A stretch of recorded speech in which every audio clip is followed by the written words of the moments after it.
was born for this moment. I was born for this moment. Everybody said I was crazy for believing. Told me to give up, there ain't no shame in me losing, but they're wrong. Oh, but they're wrong. Oh, I came to win 'cause I know it's my time. Giving too much now, but I ain't going back. So give me the green light. Give me the green light. 'Cause I'll stand and fight. So give me the green light. The green light. I will stand and fight.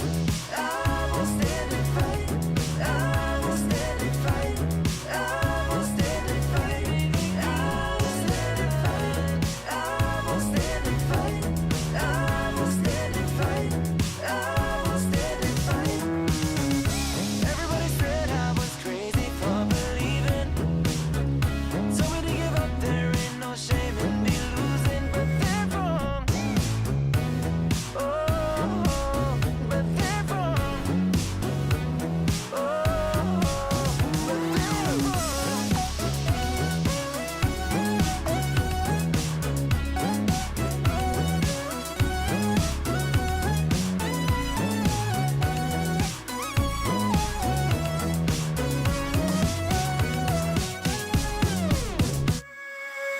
I came to win 'cause I know it's my time. Giving too much now, but I ain't going back. So give me the green light. Give me the green light. 'Cause I'll stand and fight. So give me the green light. The green light. I will stand and fight. I will stand and fight. I will stand and fight. I will stand and fight. I will stand and fight. I will stand and fight. I will stand and fight. I will stand and fight. The Snapdragon Pro Series is brought to you by Snapdragon Elite Gaming, Monster Energy, DHL, and the United States Air Force. Welcome in, everyone. We're here with Asphalt Legends Unite in North America. The players are locked in and ready to put pedal to metal in the open finals. Settle in, grab a drink and a snack, and get ready for the Snapdragon Pro Series.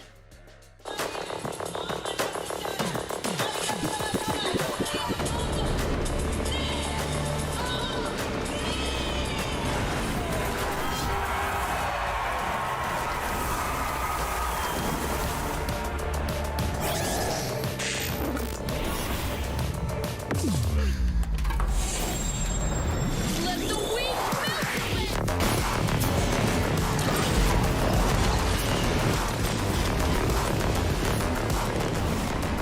Prime time, baby.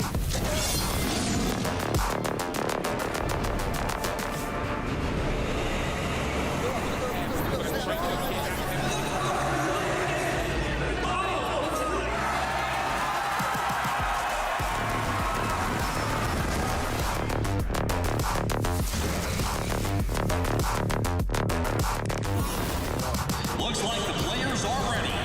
Here we go!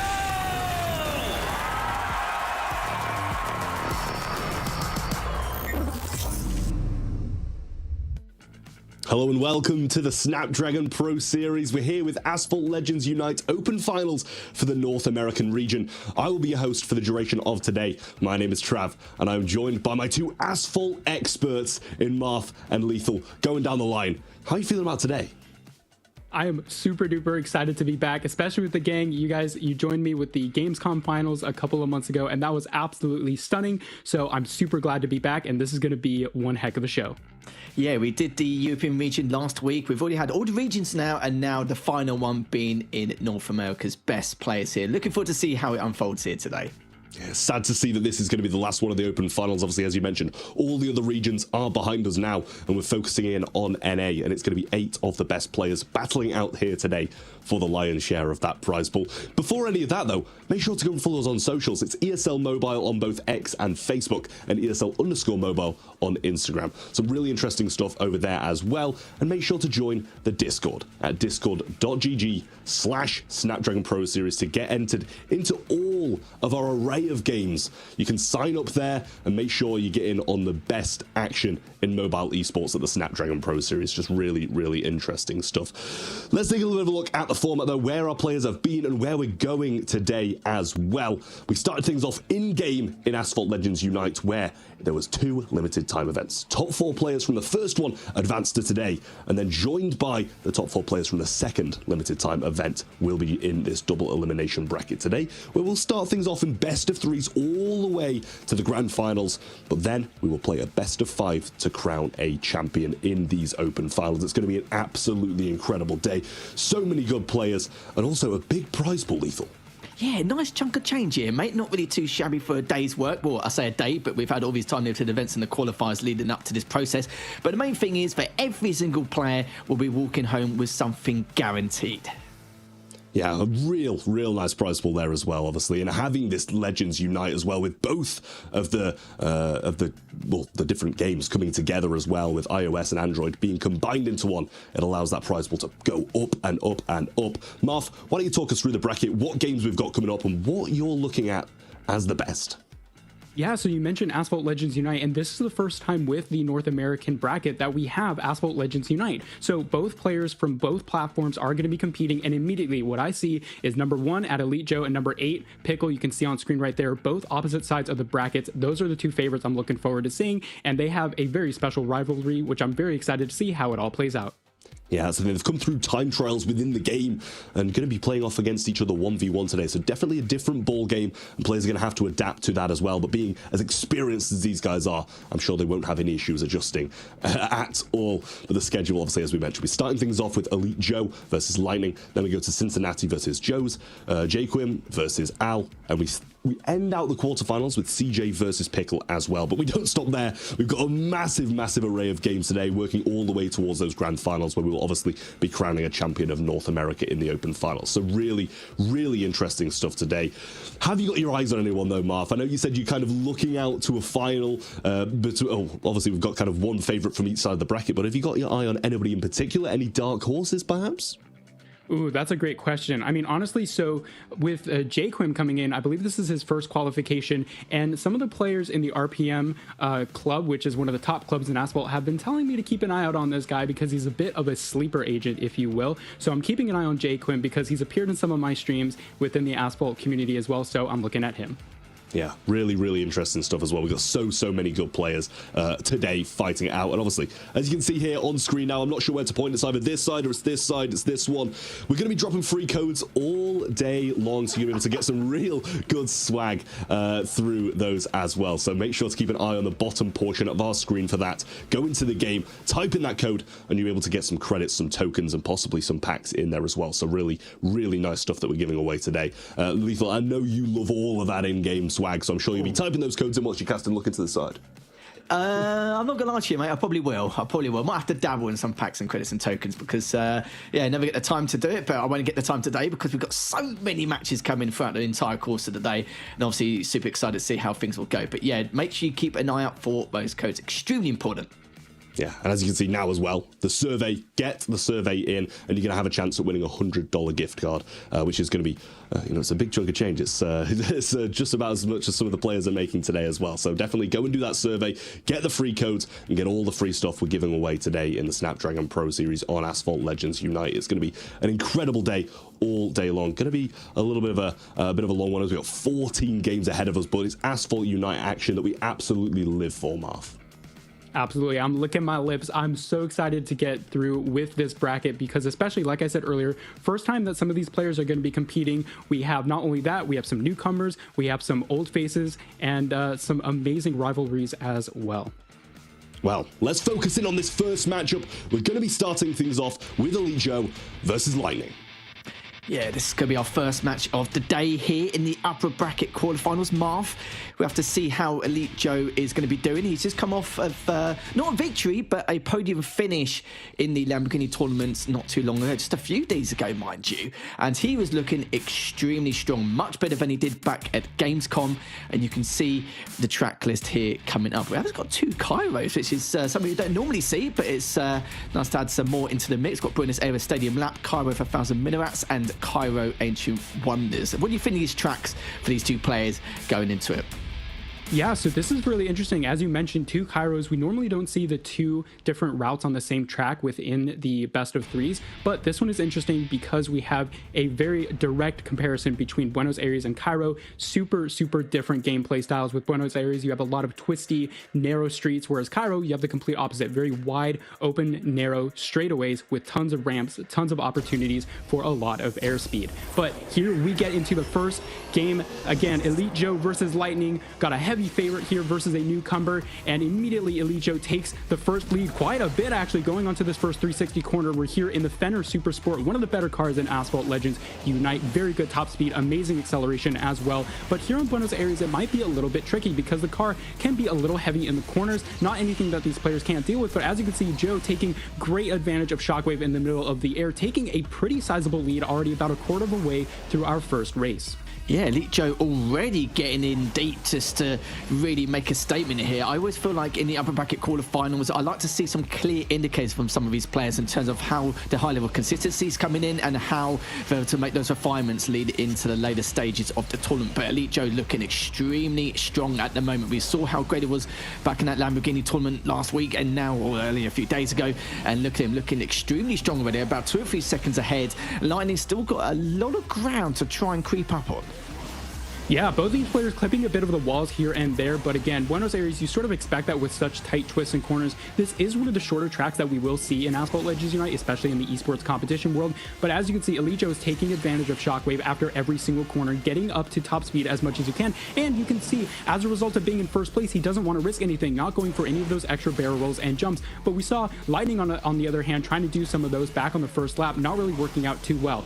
But as we can see here, Elite Joe barreling down this last straightaway. Lightning a bit behind, honestly, so you'd expect Elite Joe, if he doesn't wreck here, he will take our first track. Yes, he will. First place here in the Snapdragon Mobile Open Season 6 North America Finals. That was an extremely clean start there, 3.1 seconds almost, and that was a way to make a statement in this first track in the upper bracket quarterfinal. There was only a slight bump at the very beginning to go for that first jump, but really not really too much to discuss there.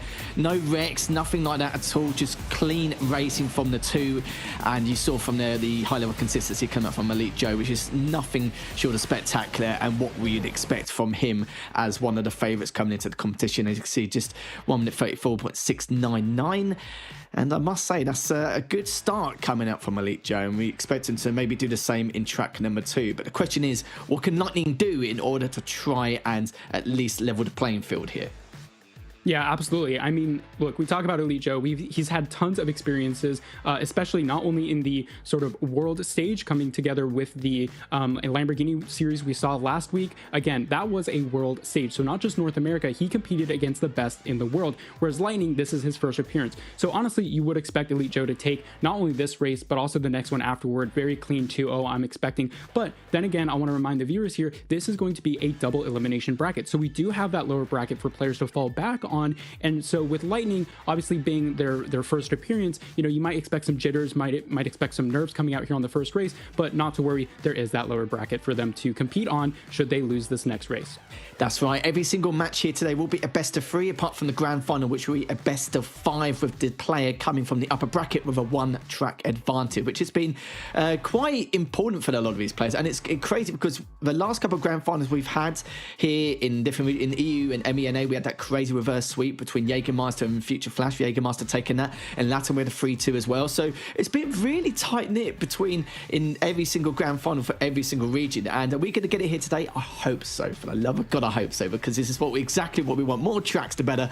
And now we're going to wait to get into this next track very shortly. And you said it with Lightning as well. It's been more focused on the content creation, and he is obviously in terms of his prowess in the scene with his skill level, dipping in more and more into the competitive scene. But it's like I said before, nothing too much to worry about. He is against one of the heavy favourites. He's got no pressure into him going into this matchup. So when he goes to the lower bracket, he can maybe settle a little bit as he maybe progresses through on that route if things don't go his way in this matchup. But speaking of this matchup, going to track number 2, heading to Cairo, and we'll have to see if Elite Joe will make it a 2-0 victory or if Lightning has something to say about it on his first jump. Yeah, here we go. 1,000 Minarets, one of the more popular tracks in Asphalt Legends Unite, but also one that is pretty easy to follow. You can see lots of airtime, and Elite actually opting to go for the right route, which is typically a little slower, maybe trying to fall back and get some space behind Lightning to see how his playstyle is about to shake up, trying to go for the inside, but doesn't quite get it, bumping up against the wall here. So Lightning takes a pretty early lead. It's not by a whole lot, only a couple of car links here and there, but this could turn out to be different anytime soon. So Elite trying to save up for a little bit of nitro there, and Lightning going very far up into the air. That's going to cost him a little bit of time. And Elite trying to go for the wall ride, actually gets the jump up onto the other route. This is going to be a massive advantage, way more airtime compared to Lightning. And as you can see, as a result, Elite with a massive lead right in the middle of the lap, about to go to this 360 corner. Lightning has got to be a little bit nervous here. Elite pulling out a very difficult maneuver. We like to call those air tricks or speed tricks here in Asphalt Legends Unite, and does an amazing job at trying to hop over that corner. It's something that sometimes a lot of players, you don't want to risk it, because sometimes you'll just smack into a wall and you're just gonna lose a lot of speed. But here Elite offers it perfectly here, and Lightning falling, I guess, like almost half a second to a second behind here as we barrel onto this second lap. Yeah, I've seen so many people fail that wall ride, but the great thing is now Elite Joe is so far ahead, he won't need to wall ride again when he goes up that next jump. But so far Elite Joe looking very solid, looking very good, using that bait nitro trick with the perfect nitro, now shockwaving through the tunnel around this next corner, and there's really too much time left to go here. So if Lightning really wants to try and at least claw back, he needs to do it now, but I think Elite Joe's just way too far ahead. Bait nitro once again into double nitro, and now swinging across with the perfect nitro over this next jump, but he hasn't really got too much time left to go. Lightning could wreck, but he managed to at least stabilize, which is the main thing, showing that consistency. But Elite Joe is just absolutely performing extremely well here. Great lines, great nitro management here across the board as he goes across the finish line very shortly with the shockwave. But for Lightning, though, he's put on a fantastic performance, but it's just not going to be it for him today. With Elite Joe now just going across this last jump and then over to the finish line, where he's going to be ending it in a 2-0 victory in the first upper bracket quarterfinal of the day. There we go. An expected result. Elite coming out on top, a 2-0. And I feel like he maybe set up Lightning for a little bit of a bait and switch. We saw kind of safe driving here on Buenos Aires, but into the second track here on 1,000 Minarets, it seemed like Lightning was like, wait a minute, why is he going into the wrong route? But Elite had a little trick up his sleeve, and that was that wall hop right here. We're going to see a replay of that. That gained so much speed. We saw maybe Lightning trying to do the same thing, but Elite blocked him from behind, and that's what gave him that early lead there. And unfortunately, Lightning just couldn't catch up. And what you'd really hope for Lightning is a mistake from Elite, but we know this guy, he is so consistent, so good, and of course no mistakes happened afterward. And as we can see, the series winner now is Elite, moving on into that upper bracket. I must say, that was a very clean wall ride. I normally see a bit of mileage dropped in terms of top speed when they actually go over it, but that was really good. I was actually quite surprised how clean it was, but love to see what Trav thinks. I think he probably wouldn't expect too different. Probably made the assumption that Elite may take this 2-0 victory in clean fashion, but yeah, good race to start the day here, Trav. Yeah, I mean, it seemed like everything went to plan for Elite Joe there, to be honest with you. Because when he kind of slipped behind, he obviously did that wall ride. It took a bit of a risk. He did have that one race buffer. So if he did wreck and it kind of went a little bit wrong, like we see a few people kind of go a little bit wrong on that one and do end up wrecking, he would have had still that buffer of a race, so not surprising to see him take that little bit of a risk there as well, to be able to just just knock Lightning down to the lower bracket. He's not out just yet. Don't forget about that. We do still have a bit of a lifeline for him, but Elite Joe will go on. So a really, really nice performance from him there as well, and we can see it reflect on the bracket here. He ticks forward. STM and Elite Joe heads on to those upper bracket semi-finals, waiting for one of his opponents in Cincinnati or Joe's Marth.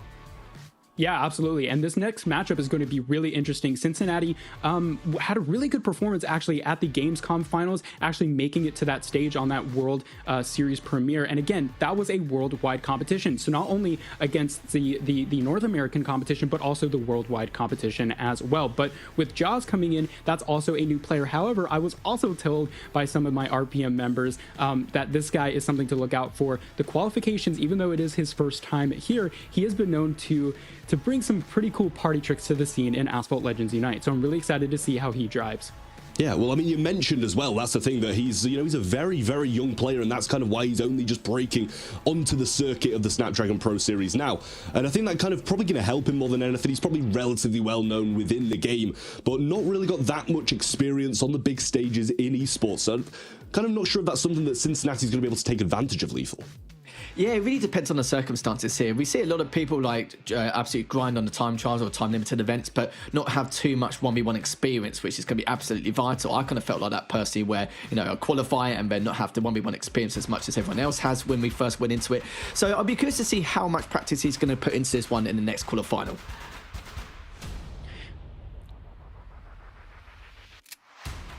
Big matchup between the two absolute titans. Yeah, two juggernauts coming to the scene here, and you mentioned already, Marth, for Joe's, we'll have to see how he's going to perform.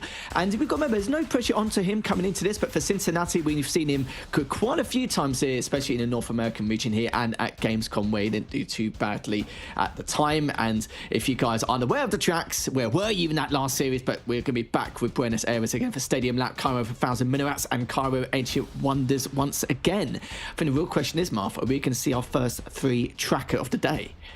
Ooh, honestly, that could be a real possibility. I mean, last time around with Elite Joe, I mean, that was just such a heavy favorite. You wouldn't expect anything else but a quick 2-0. But this time around, yes, Cincinnati does have actually quite a bit of a resume when it comes to appearances in the Mobile Open Finals. But Jaws, again, not just a newcomer to the scene in general, but only qualifying due to age. So this is something that's going to be a real shape-up that I'm curious to see how it goes down, because honestly, well, when you go from that time trial experience, like you mentioned earlier, that's sort of the very big difference in terms of environment. These players have been doing time trials over and over again to get the best time possible in terms of qualifying for these tournaments, but you get into a very different environment when you're in a live 1v1. So I'm curious to see how Jaws sort of reacts to that being his first time here.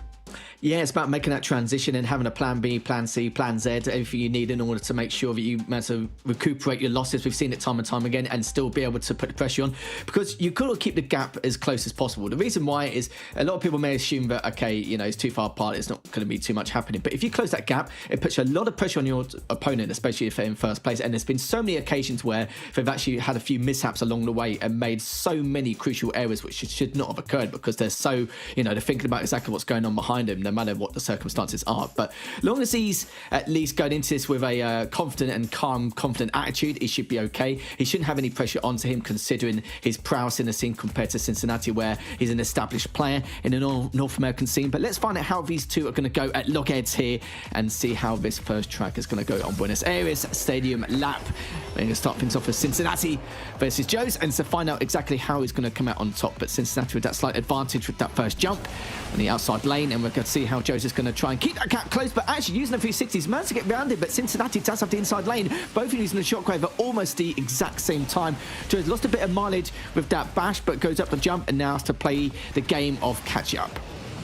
Yeah, both these players neck on neck in that first little section there, but Jaws just tapping that slight corner there, loses a bit of speed, trying to get Shockwave, but actually misses it for that little section there. But Cincinnati doing a great job maintaining momentum here onto the back straights. And as we come into that last 3/4 of the lap, almost bouncing off to that track there, off the wall, not quite getting that double barrel roll, neither one of them actually doing so, but trying to do that brake nitro trick to sort of slow down your deceleration onto this back straight here as we go into the second lap. You don't want to crash into the wall here, Cincinnati. Both of them now. Oh wow, Joe's actually does a better job of maintaining momentum, slightly closes this lead here, but actually bumps into the wall, not causing that 360, but that wall, what an amazing wall ride that actually gains yet another bit of momentum here for Joe's. But as we go on to the second lap, honestly, it's anyone's game here, but that extra spin might cause him a little bit of speed loss. But this track is so short that Joe's needs to actually pull out something massive in order to gain a lead. Yeah, Joe's doing everything he can now. He does have the shockwave. You're going to use it a little bit later than required, but that's going to be fine here. Going up this next jump with the perfect nitro into the double, using that durability, but sadly he wrecks himself, but so does Cincinnati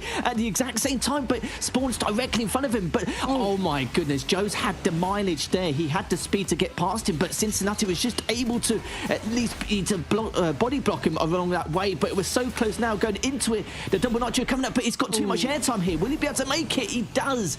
And Cincinnati barely, and I mean barely, able to claw that first track. Wins by 4.1 seconds. But goodness me, Jaws was able to not only close the gap, but managed to get so much more mileage in terms of the nitro management he has to gain during the air time. But the one main factor there was Jaws could have easily overtaken him. He had the top speed required in order to overtake due to Cincinnati spawning directly in front of him, but because of the body block, he was able to take advantage of that and continue forward. Just barely clipping the edge there, but Cincinnati also doing the same thing, trying to go through that wall ride, but his car actually flips up onto the side and that causes a wreck. But regardless of what happened, Cincinnati managed to pull through and actually block right at that last minute. That was a heart stopper. I almost felt a heart attack coming on because I didn't know how that was going to shape up.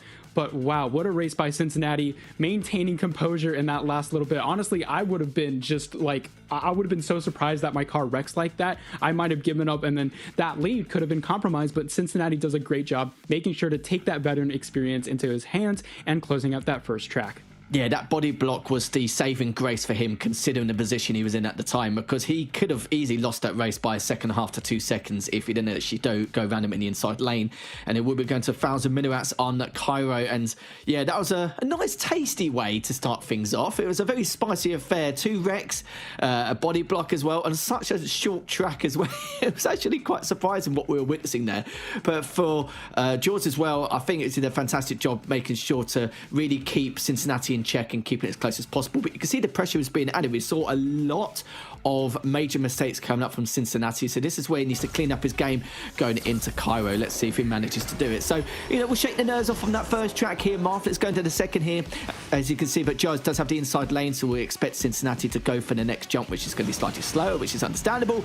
And now we'll find out exactly what Cincinnati's going to do. He's got a double nitro, but shockwaving over from Jaws, and he's going to get a lot of speed, a lot of airtime, and a lot of nitro to go with it.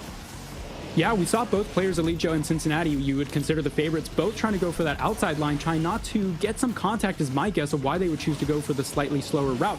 But for Elite Joe, we saw exactly how that panned out. Nice triple barrel roll coming out from Cincinnati, torpedo in the sky, as maybe we could see both players trying to go for the wall ride, both of them doing it successfully. One amazing showcase of skill, but no, Joe's actually wrecks onto that little section there of the freeway, and Cincinnati taking an absolute massive lead, barreling down into airtime, getting 30% over the normal top speed into this 360 corner. And honestly, right now, if Cincinnati doesn't wreck or pull off some crazy maneuver, this could be it for this 2-0 victory. But man, what an incredible showcase of skill coming out from Joe's, especially first time around. Honestly, I was not expecting both of them to go for it. You'd expect maybe both of them playing a little safer considering what happened last game, or last track I should say. But as we can see, Cincinnati crossing into our second lap here. But honestly, great attempt from both these players, and it was just unfortunate the way that it shook out for Joe's. It really was unfortunate. I felt like Joe's had to wall ride anyway. He wasn't in a position to play safe because he only had a half a second lead. If it was at least a second and a half, he could have taken the risk and played it safe and not wall rided the bridge earlier on. But it doesn't matter. It was all said and done anyway. Cincinnati's now continuing to potentially make that victory lap depending on the circumstances. Good barrel rolls, managed to just barely land after that shockwave. But he doesn't need to wall ride here. He'll be perfectly fine. He can just continue playing it safe and secure that victory, because it could have gone either way otherwise. But again, for Joe's, I respect the play. He needed to do it. It was required in order to maintain that lead, but sometimes these things happen, I'm afraid, Marv. No, absolutely, you're correct. And look, I mean, again, we do have that lower bracket, so I mean, you would expect both these players, Cincinnati and Joe, to be the heavy favorites for that side of the bracket, so honestly, not anything too surprising there. But in terms of the newcomers, I was definitely surprised on the performance. So again, we'll see both those players go down to the low bracket. They are not out of the tournament just yet, maybe shaking off some nerves here as Cincinnati crosses the finish line in first place. An expected victory here in this upper bracket. Joe's coming in a close second. Certainly was indeed. I wonder what could have happened if he didn't actually fail that jump, but just one of those things, I'm afraid, sadly. But don't you guys worry at home, even though Cincinnati will be seeing him in the upper bracket semi-final and he's guarantees himself a place in the top 6. For Joe's, we'll see him in the lower bracket round 1 later on this evening. So it's not the first or the last we'll see of him, so don't you worry about that. But for Cincinnati, that was a much better performance compared to what we saw in the first track, where we saw him a few major errors here and there. Looked not just inconsistent, but it was just a few sloppy plays here and there, but he looked much better going into track number 2. Just seemed a lot more confident in compared to the last one. Maybe he wasn't really too keen on Stadium Lap, nobody knows, but for Cincinnati, that would be a nice 2-0 victory for him, and it'll be seen Elite Joe later on, Trav. A very anticlimactic ending. After that first race, I was really hoping that we were going to see some more action in the second, but obviously, as you said, they both went for that wall ride, and only one of them came out unscathed in that. But the first race was so good. Both of them just wrecking simultaneously. I was like, oh, who's going to get there first? But the beautiful body block there from Cincinnati managed to just keep him out in front, even just the tiniest bit. So a really good race. And I've got so much hope for Joe's through that lower bracket as well. Coming in as a new player is always so hard, and he showed so much promise in that matchup. Elite Joe will be facing Cincinnati a little bit further on, or should say a little bit later on in this upper bracket semi-final. Up next, we have JayQuim versus Al, two pretty recognizable players. JayQuim obviously kind of just coming up, or more up-and-coming player, whereas Al has got an SPS win under his belt in that Mobile Open Season 3 lethal. That is right indeed for JayQuim. To see exactly how things are going to go for him. It's nice to see a couple of players from the RPM club as well, because in the EU region we only had one, so it's nice to have two in the NA region. But yeah, it will be a close affair between the two, and see if that prowess in terms of his veteran experience will be able to display here. And then of course the winner of that will have to play against either CJ or Pickle, which is going to be another kerfuffle there to see who's going to match up later on in the upper bracket semis. But for this series in general, hopefully we'll see a free tracker between the two. Yeah, I mean, that's the thing. It's kind of been the expected wins so far, and in convincing fashions with 2-2-0s as well. Sad to see those kind of newer players, or as we mentioned for Lightning, a bit of a streamer coming into the mix as well, going down to the lower bracket so early on. But we still have hope. We've still got the next matchup, obviously, with JayQuim kind of being the newcomer, giving some hope to those kind of underdogs against some of the titans, the veterans that we're seeing here in Asphalt Legends Unite, Marv. Yeah, absolutely. And I mean, I happened to speak with JayQuim earlier today. So again, just sort of talking about his first appearance here. And he did tell me he has a little bit of nerves coming up. I told him not to worry about it. You know, there's a lower bracket, but you know, having your first appearance in a finals like this, again, a live 1-versus-1 environment, something you're not used to. However, sort of if we go to the opposite side of that, when I stream and he's in one of my lobbies, he absolutely destroys me. I mean, I wouldn't call myself a super professional, but I've qualified for a couple of tournaments before. But the fact that this guy just destroys me in the races, that is something to say. So I'm curious to see whether or not he brings his A game this time around for his first appearance. If he destroys you, he'll probably absolutely dismantle me then. So that's said and done. That's set in stone. If it dismantles lethal, then I don't know what it'd do to me. Now you're making me scared of myself. But guys, look down in the bottom. You guys have been asking for it. I've been seeing you in chat, and this is what we're providing. Get the code, go into the game and redeem it. Get yourself some in-game goods, some swag. You're going to be so pleased for doing it as well. But with that out of the way, get it typed in, get those rewards. We're going to go into the next game with our next versus. It is going to be a big one to see if the underdog can strike back and prove himself to his fallen comrades. JayQuim versus Al. Yeah, we'll have to see how this is going to go for JayQuim. But the thing is, over JayQuim, it's like you mentioned before, doesn't need to worry too much. Yes, sure, he's got the experience, you know, online, but we know full well that for him, we have to see what he can do. He shouldn't really have any pressure on his shoulders anyway, due to the fact that it's his first time making an appearance. Maybe he's feeling a little bit nervous, as you mentioned before, Marv, due to the fact that he wants to make an impact in this tournament, which is the right mentality to have.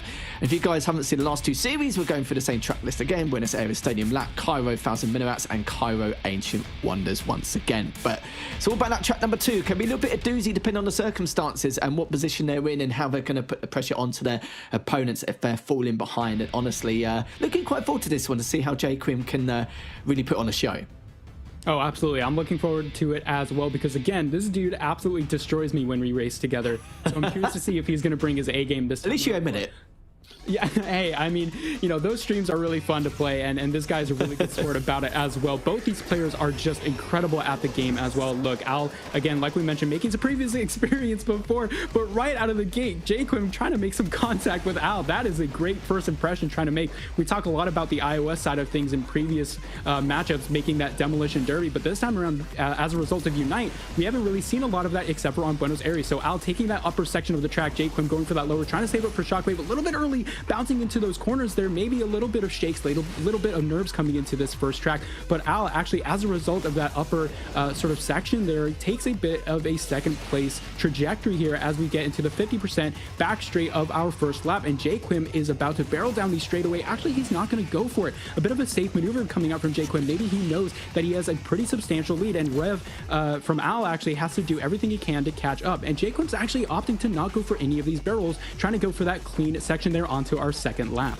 Yeah, he could have potentially taken that jump, but I think with the line he was at, he didn't want to take the risk. And it's like I said before, he's got such a clean lead. He doesn't need to worry about it too much here. With Al trailing behind by at least 4 or 5 seconds here, he's going to need at least a wreck or two from JayQuim in order to be able to close this gap. But JayQuim is playing it very safe in a secure manner. He's not really going too head over heels as of what is required in order to, you know, take this track. But it's looking very solid already. Not really going for any major jumps. He's just worried about any, like, you know, I know some drivers will avoid certain jumps which could make or break a certain situation, but he's avoiding the majority of them. But in all fairness, in the position he's in, why not? He's using that shockwave going over his next jump. Not the best barrel roll, but you know what? It's a barrel roll in itself, as he's going to have to shockwave into the finish line.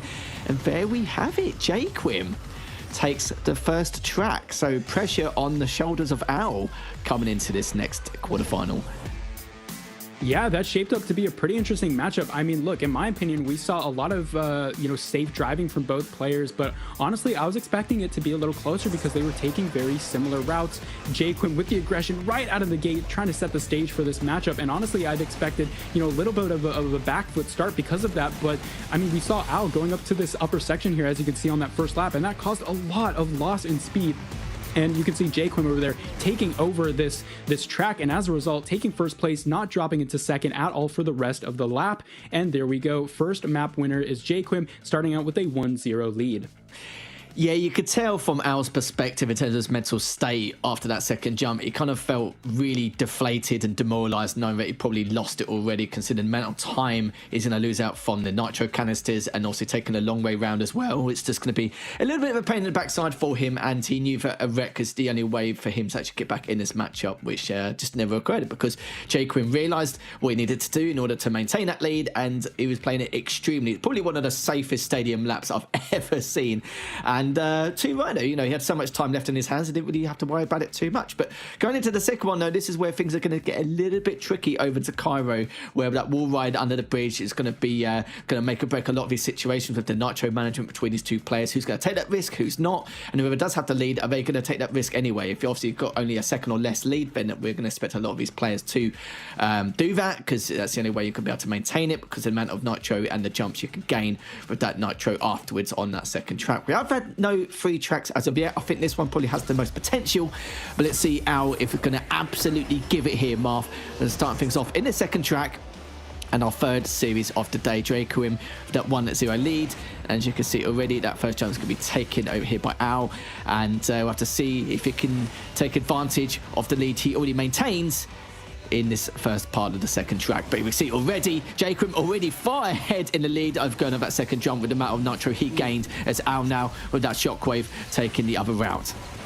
Yeah, this is quite interesting decision making coming from Al. I mean, we'd expect both players to try and go for that upper route here to get as much airtime as possible, but Al taking it slow and steady, not only on that first jump, but also that second jump as well, actually opting not to go for that second jump. And then not only did we see a missed 360 back there a couple of seconds ago, but we also saw not going for that pyramid route to try and get that extra leg up on airtime there. As you go out of the pyramid, you get a little bit of airtime, and Al not going for any jumps really whatsoever, except for these really safe barrel rolls, and as a result, JayQuim has like a 30% lap lead over Al. So this is a little bit confusing coming out from the veteran in terms of Al, in terms of his route decision making. JayQuim trying to do everything he can to extend this lead, as you should, honestly. I mean, but going already into the second lap, we see JayQuim taking an extreme lead, and Al not even anywhere near crossing the line for that second lap. I think the right word is probably it's very uncharacteristic from what we're seeing from Al as well, which I'm a little bit surprised about. But JayQuim is now in a position where he won't need to wall ride on the bridge later on, but Al has already wrecked, which does mean that it's just going to give JayQuim a potential guaranteed victory in this second track. So I'm very surprised. It's not something we'd normally see from Al, and just watching him play it, you kind of feel like he's given up quite early. We didn't see too much drifting, not as many 360s, not as high enough for the barrel rolls as well. So the lack of nitro is going to not really do himself any favours here, but making the assumptions now, JayQuim should take this 2-0 now.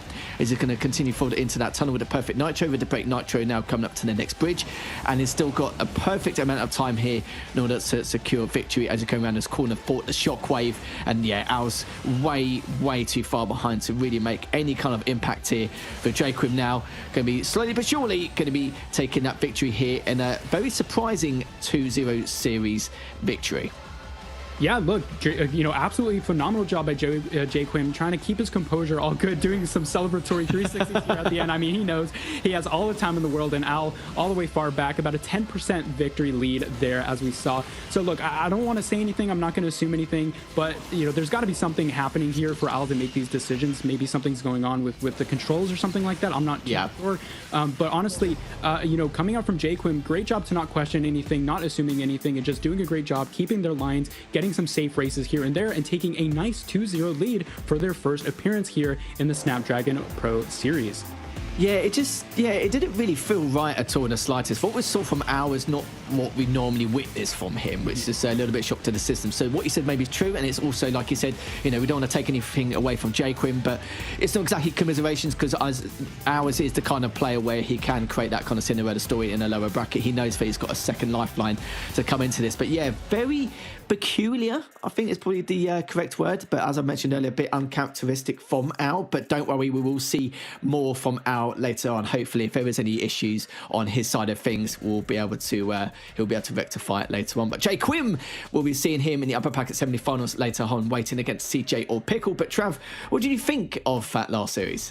I mean, as you said, it just seems so uncharacteristic, for him and for veterans in general. We mentioned just before that he has a Snapdragon Pro Series title under his belt, and see a performance like that where he's losing the second race by 18 seconds, there must have been something going on, because it's just not what we expect from those kind of players. But I mean, JayQuim, he's come out strong, and those nerves really were not showing. I mean, not that they were really kind of forced out, considering he could just take those really easy routes and not really have to take any risk whatsoever because of how far ahead he was in pretty much both of those races. But he does advance. He's going to be waiting for the victor of CJ versus Pickle to see who he's going to be playing against in that semi-final. And obviously after that, he's got an absolute mountain to climb with Elite Joe, obviously, versus Cincinnati. The winner of that is going to be a very difficult opponent no matter what, Marv.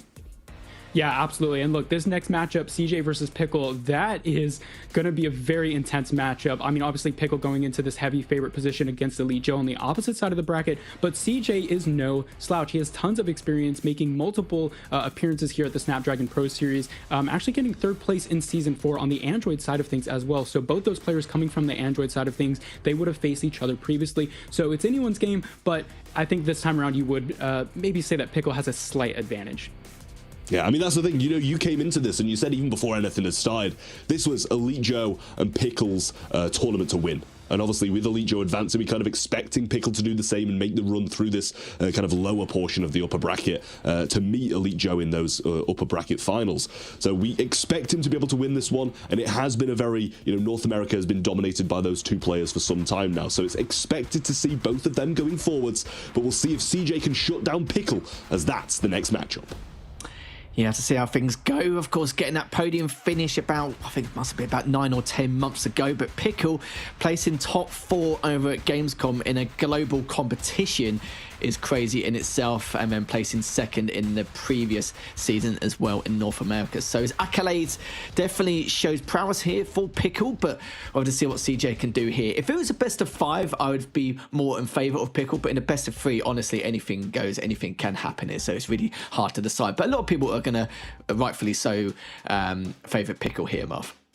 No, absolutely. And look, I have my notes up here in terms of Pickle's accomplishments, and it just goes on and on and on. Second place at Season 4, also made the Season 5 Gamescom finals as well. Again, that was on a world stage, not just a local tournament. So Pickle is competing above what you would consider the North American class of players. And here we go on our first track. Again, we got that same lineup, Buenos Aires, followed by 2 bouts on Cairo. So Pickle taking a pretty early lead here, and it looks like he'll be in the blue Fender Super Sport, one of the best cars in Asphalt, as we already mentioned before. But going on to this straightaway, taking advantage of that shockwave to get as much speed as possible. And look, we'd expect Pickle to have some amazing gameplay here, doing a little bit of an overspin, not to worry though, has a shockwave to back it up as we go again out of the stadium into the open areas here. Doing a good job, not hitting any corners so far, doing some very clean races, clean lines, not doing any crazy risk taking or anything like that. We'd expect this barrel roll to come out, maybe in terms of almost try to go for that wall ride, but it doesn't work out. CJ though, I'm wondering if he's going to be able to catch up to this position here, but it doesn't look like anytime soon. Pickle still has this lead as we're about to cross this first lap line here in a couple of seconds. Certainly does indeed, using that shockwave now over this next jump. It will be getting around the corner to shockwave once again. It won't wreck himself, luckily, going into that first jump. I was a little bit worried there. Cardiac arrest was definitely selling in for me. He was going into that first bend, that last bend, going into the finish line, but not going to be the case here. Pickle is going to continue on with the skill he's displaying here. Using that perfect nitro, going this next bend into the double nitro to get around this next corner, but looking quite clean, relatively clean from what we've witnessed so far compared to most of the other drivers here on Stadium Lap compared to the previous series. But yeah, Pickle looking very good. Use that double nitro for the durability to get around his corner. It can be a little bit make or break situation. Sorry, make or break situation. We've seen a few players in the past wreck themselves going across that curb. So I've got that durability early enough over that previous jump. But Pickle with the shockwave, go around this last corner, and that should be it. And Pickle will be taking it. And so you can see there's a disconnect from CJ, but I have to see how things go. But Pickle will be taking that first track, and rightly so as well. I have to see what CJ can do to bring this back. Yeah, we'll see how that plays out. We'll go ahead and start our usual yapping here for a couple of seconds here, but great racing from Pickle out, especially on this first lap. But honestly, learning from their mistake here in this sort of bout of couple of barrel rolls here onto that wall ride. As you can see, both of the players previously, we saw the same thing, actually wrecking onto that wall ride, and it's something we see quite often in this game. It's kind of unfortunate because it's sometimes a little unavoidable. There's not a lot you can do to actually save yourself, but great job from Pickle to clean it out into that second lap. Again, learning not to maybe put that risk into his hands and taking this first map here on Buenos Aires. Yeah, absolutely giving it in that first track. A couple of minor errors here and there. I think we've seen plenty of times how many people actually wreck themselves on that curb. We've seen it countless times in the past in like every single region, so it's not really too much of a surprise if we finally get the first one on Stadium Lap going into this. But Pickle still looking relatively cool, calm, collected, very good lines, good nitro management, good aerials as well, and not too high either. So we're looking pretty strong here coming up from Pickle, and it's just a question of how CJ is going to respond here going into Cairo, because we know about that wall ride, we know how things are going to go. It's also, obviously the inside lane who's going to get that first jump, that kind of early advantage, and see if they actually maintain that lead to begin with. Yeah, starting position is something that is very underrated in this game, especially because most players are going to be used to starting in the exact same position, starting from those time trial editions where you're sort of playing the same race over and over again. Your car is staying in that same position, starting in that same grid position as we see with that time trials. But obviously, if you're in a 1 versus 1 like we are in this live environment, you're going to start slightly separately as well. But I'm hearing in my little ear here that we're actually going to have a rematch between these players. As you noted, Lethal, previously we had that remote disconnection. So look, I mean, obviously this gives Pickle maybe a little bit of an advantage, seeing how that track goes down, maybe getting warmed up a little bit here, but I'm curious to see if CJ has anything to say about it. Yeah, we'll have to find out shortly. I did feel like there was something happening at the very beginning, but I don't want to mention, just want to treat it as a normal race, and maybe something maybe we don't know about, but I thought we'll continue it anyway, considering the circumstances. But yeah, looks like we're going to have a completely fresh series again. First track is going to be a rematch between the two, and rightly so as well. I did feel like something was up at the beginning, but I thought, yeah, we'll just carry on. We'll just crack on and just find out what happens at the end like we normally do. But for CJ, like, I wouldn't say this is a second chance for him. Clearly, this is actually something which has occurred. Pickle was probably aware of it anyway, which is probably why he's just continuing on to drive as though it's a standard competitive race. But honestly, yeah, for CJ, we'll have to see if he can do anything different going into it this time round. Yeah, absolutely. And this also gives Pickle a little bit of a chance to maybe play a little different of a play style here, as we saw on that first lap, that go about with that wall ride didn't quite work out so well in his favor. On that second lap, however, we saw him adjust, maybe go for a drift instead of actually relying on that wall ride to keep your momentum. So depending on how we see, maybe CJ maybe make some differences in that first lap there, maybe trying to get some contact in. We'll see how Pickle reacts to that sort of thing. But we should expect maybe slight differences here in terms of the play style for Pickle, assuming that he already knows the track already, going maybe for, I guess, what you would call a practice lap, maybe a little bit of a warm-up there. But as you can see, we got the track list again. For those of you who missed our previous races, we do have 1 Buenos Aires go about and then 2 Kairos, again, which is something a little different. We haven't seen that type of thing in previous series, so good chance for these players to get used to Cairo if we see that 1-to-1 victory here. Maybe, hopefully, we'll get a third lap or a third track as you're hoping for this time around. I'm praying for it at this point because everyone's so good in North America. It seems to be a bit of a struggle to try and at least squeeze out a third track from some of these players. But let's see how things are going to go. We're getting straight back into it with another quarter-final first track. Again, this is going to be a rematch, or a restart, sorry, as we should say, between CJ and Pickle. It looks like everything is going as it should do. Pickle managed to get that slight advantage with that slight bash, but in the end, though, Pickle is going to be coming in straight forward, and now he's going to have to shockwave going around this next corner. CJ is going to be not lagging behind too much, only about a few tenths of a second here, but you saw that Pickle had a little bit more airtime, a little more 360, only by the smallest margin, which means he's got that slight nitro going around this next bend, both of them using that shockwave. The difference is that CJ was able to get that gold canister compared to Pickle, so hopefully be able to make use of that and close out the gap by a couple of tenths of a second. Yeah, Pickle does take this early lead, but we did see CJ coming out with a bunch more nitro, but Pickle making the same mistake as he did on the practice lap. Oh no, CJ also wrecks. I don't even know who's in first place right now. It seems to be Pickle maybe catching up, but CJ onto that track there, onto that barrel roll, doesn't have any speed whatsoever. Pickle has a very good opportunity to take this lead, cancels that barrel roll perfectly, not going to wreck this time around, but CJ actually managing to come out in front, and they are now neck and neck going onto the second lap here, but this track is extremely short, so Pickle's going to have to pull out some maneuver in order to get that first place victory, and he will. Inside line, crashing into CJ, pushing him aside. This is his time to shine, and Pickle taking that lead, but it's not too far gone for CJ just yet. It isn't a huge lead like we've seen previously, so CJ has to pull out some shockwave potential here, maintain momentum going into these couple of chicanes, twists, and corners here. Pickle going onto that straightaway into the barrel. Will he see some of that mistakes earlier with that wall ride? No, not even going for it whatsoever, but CJ will opt to, and that's going to give him some speed. A little bit of an overtake here on the inside line. CJ going over top of Pickle. God. Neck on neck on top of each other. Oh my gosh, this is crazy. CJ with that victory. I think he's going to do it. I think he's going to pull out the victory right in that last second. CJ manages to do it. We got a first place coming out from CJ, and he takes this first track on Buenos Aires. My heart is thumping, Lethal. Oh my gosh, I didn't give you any room to speak because that was just one after another. Let me know what you think about what in the world just happened. No, that's fine. You was flaring, mate, and I thought you'd just take it away for the entire race if you have to, because this is absolutely ridiculous. Sadly for Pickle, he did make that same mistake on the same curve as well, but it is what it is. He was able to bring it back, but the difference was I thought Pickle was going to take it because he was able to do the 360s on the first jump on the second lap, which CJ actually didn't do.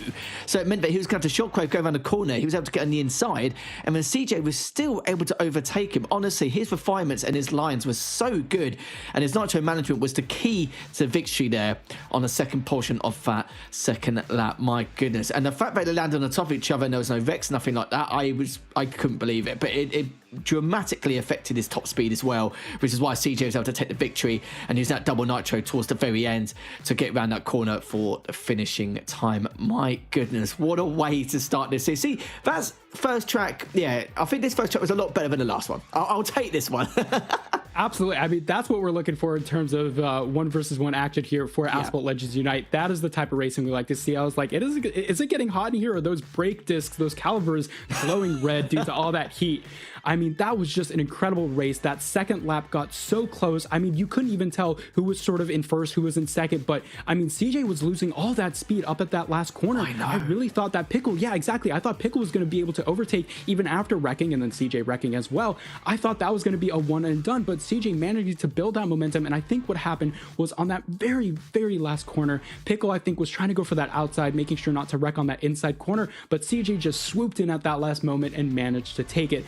So, I mean, yeah, this is probably the best potential we have for a 3-track series as we head onto 1,000 Minarets on Cairo. Again, this first section, to add, you rightly pointed out, in that last track is going to be very important. Is Pickle going to try and go for the inside? He is blocking CJ, trying to go for the overtake, almost wrecking on that barrel roll, but doing a good job to save it. And Pickle gets an early lead here as we bounce into the barrel roll section here on 1,000 Minarets. CJ taking a bit of a lower angle here. Pickle going all the way out with that triple barrel roll. Not too much of a lead difference as I would expect, though. So CJ has very good opportunities here to pick up some pace, doing some 360, going for that little bit of an opposite side 360. That's a bit of a momentum saver, honestly. You know, sometimes we see players do that, and it allows your car to actually have some speed potential here on that corner because your actually front tire lips up. But I'm getting ahead of myself. Pickle actually taking a substantial lead here, going onto the straightaway with those couple of shockwaves, and that's going to help him get onto that top speed difference there with that airtime. You go 30% faster than you do on the ground and into this 360 corner. I'm curious to see if any players will hit the wall.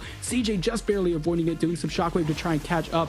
Not too far behind Pickle, but honestly, going into this second lap, we're going to see how both these players react to their different play styles. That's right. We saw no wall riding coming up between the two, but I think it's going to be required from CJ, depending on the circumstances here. Shockwave coming up, but a 360 coming up from Pickle. But the difference is Pickle got so much airtime, so many barrel rolls during those first 5 jumps in the first lap, which gave him this initial lead. And now CJ with the break nitro and into the perfect nitro, into the double, into the shockwave, and this is lovely from CJ. He should be able to close the gap a little bit here, which he has done, but only by 1 or 2 tenths of a second here. He's going to definitely have to wall ride going into the next jump in a few moments' time. But Pickle still maintaining that lead with that consistency as well. Good amount of barrel rolls coming up from CJ using the shockwave into the perfect nitro, going over this next jump.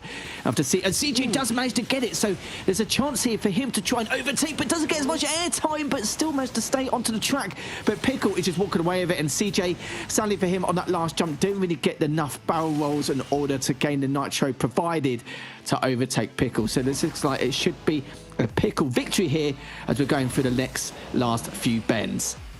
I mean, this is one of those situations where Pickle knew he had the lead. He had to take that safer route, and we did. But CJ doing everything in his power to try and go for that risky route, and it just almost worked out. I think if he had a slight different angle, he would have taken that lead. But here we see Pickle taking back the victory, and it's going to be a tie series here, 1-on-1, Pickle versus CJ. We are going to a third track. Ladies and gentlemen, this is shaping out to be one of the better opening matches we've seen here at the Snapdragon Pro Series. Certainly is indeed. Only a second and a half difference between these two juggernauts.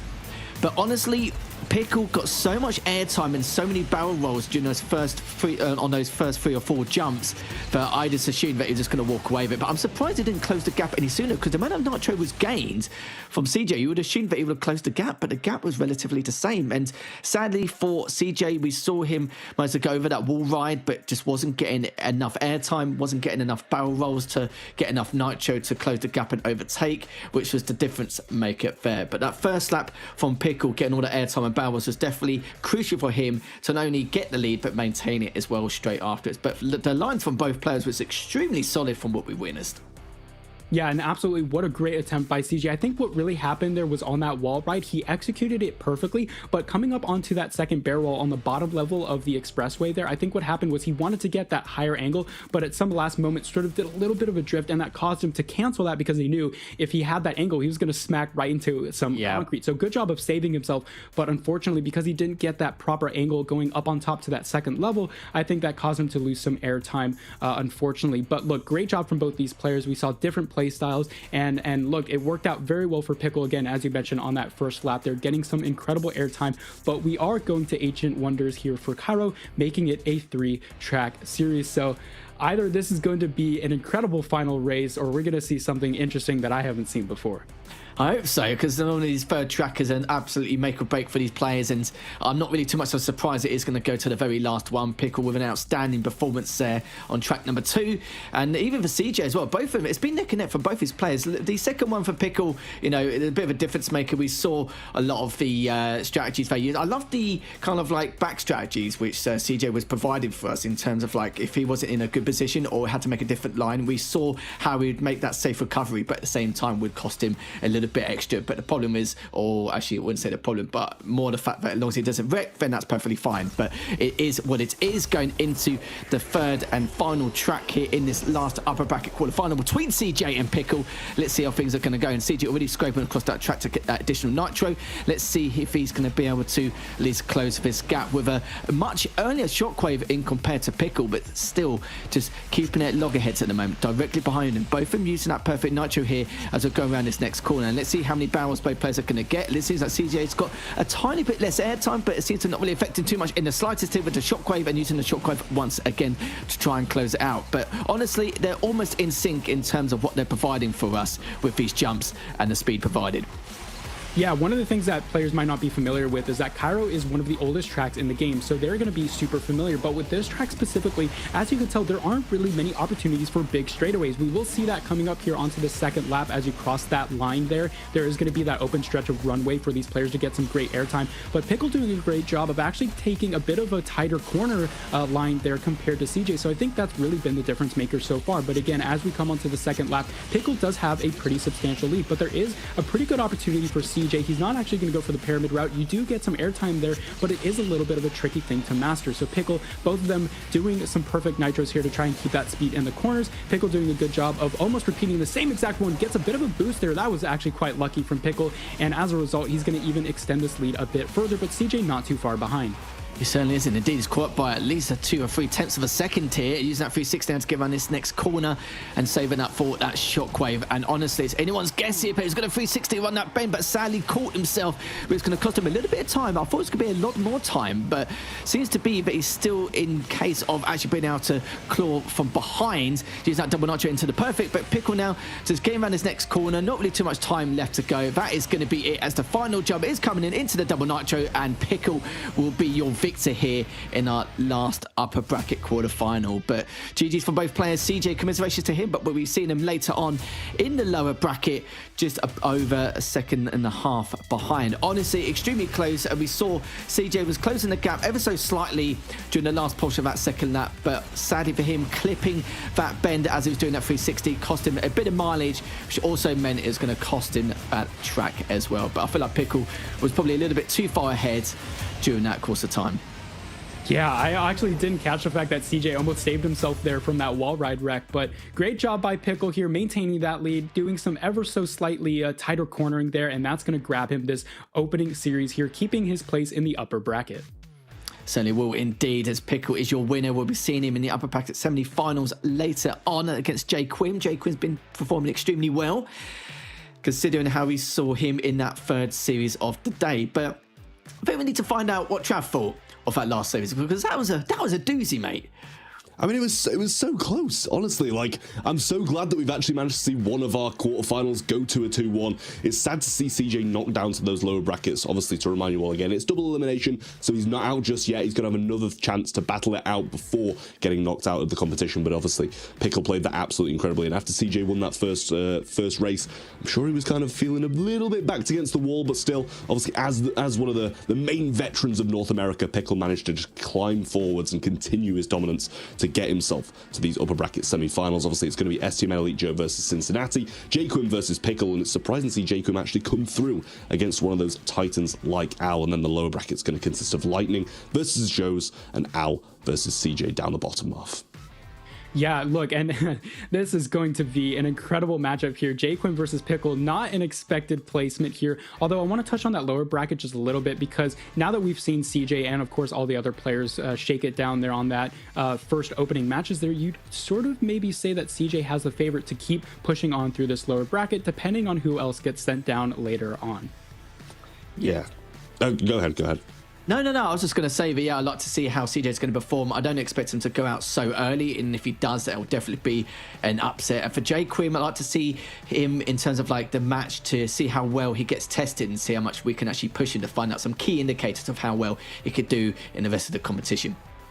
Yeah, it does seem like CJ is kind of the dominant force in that lower bracket so far, or at least from what we've seen in those quarterfinals. With the quarterfinals done, though, we are going to be moving on to those lower bracket games. We've got to do a short break first, so don't go anywhere. We'll be right back. I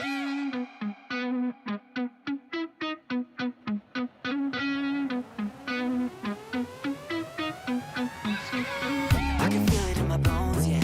I can feel it in my bones. I've been waiting for this moment. All my life I've been waiting. Ain't nothing gonna hold me down. Ain't nothing gonna stop me now. 'Cause I was born for this moment. I was born for this moment. Everybody said I was crazy for believing. Told me to give up, there ain't no shame in me losing, but they're wrong. Oh, but they're wrong. Oh, I keep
Snapdragon Pro Series is brought to you by Snapdragon Elite Gaming, Monster Energy, DHL, and the United States Air Force. Welcome back, everybody, to the Snapdragon Pro Series 1 Asphalt Legends Unite, as you all well know. But it's been such an electric quarterfinals so far. We will be obviously moving on to the upper bracket and then those kind of lower bracket knockout rounds to see who's going to be dropping out of the competition and who's going to be progressing closer and closer and closer to those grand finals where the lion's share of the prize pool does lie. So everybody's going to be fighting and trying to get towards those. We've had some really, really solid races so far, Marv. Oh yeah, they're going to be fighting, they're going to be boxing, they're going to be clashing one-on-one. We're going to have a lot of contact here. We've seen a ton of contact in that CJ Pickle matchup as well. So I'm expecting a little bit more demolition derby here as we push on into that upper bracket. So this is going to be really exciting. We've had all the favorites go through so far pretty much except for that JayQuim Al matchup. So honestly, looking good so far for this tournament. Yeah, and JayQuim as well. He's trying to get he was getting his shoulder in at the start as well. I'm loving the battles we're having. Honestly, I love that about the Asphalt Legends Unite. You know, when the fights start happening, it gets a bit more, get a bit more into it. That's what I really like to see. But we're on to the semifinals. It's going to be Elite Joe against Cincinnati. Thanks a lot, Trav. And yeah, Elite Joe, Cincinnati, we're getting to the spicy games we could see here, Marth, now, and to find out what Cincinnati can do to take down this juggernaut here in Elite Joe. We know how much of a great performance he had in the Lamborghini event only a few days ago, but no Cairo this time, so that'll be nice to see. Going over to the Himalayas for Frozen Route, and we've got Osaka for Industrial Revolution, and then Rome for Timber Stream if it does go to a track number 3, which potentially we could see in these two series, but Frozen Route, we'll have to see how things will go and what indicators we'll find out between the two going at it here. But for Cincinnati, I'd like to see what he can bring to the table, because I know in that first track in his series, a little bit shaky, I think safe to say, but track number 2, he turned things around completely, and it was a lot more closer to perfection in comparison. Absolutely, and both of these players do have quite a bit of experience, but again, as we talked about in that opening matchup segment here, if you're looking at the grand scheme of things, you're looking at Elite Joe on that top section, Pickle on the bottom in terms of that bracket matchup there.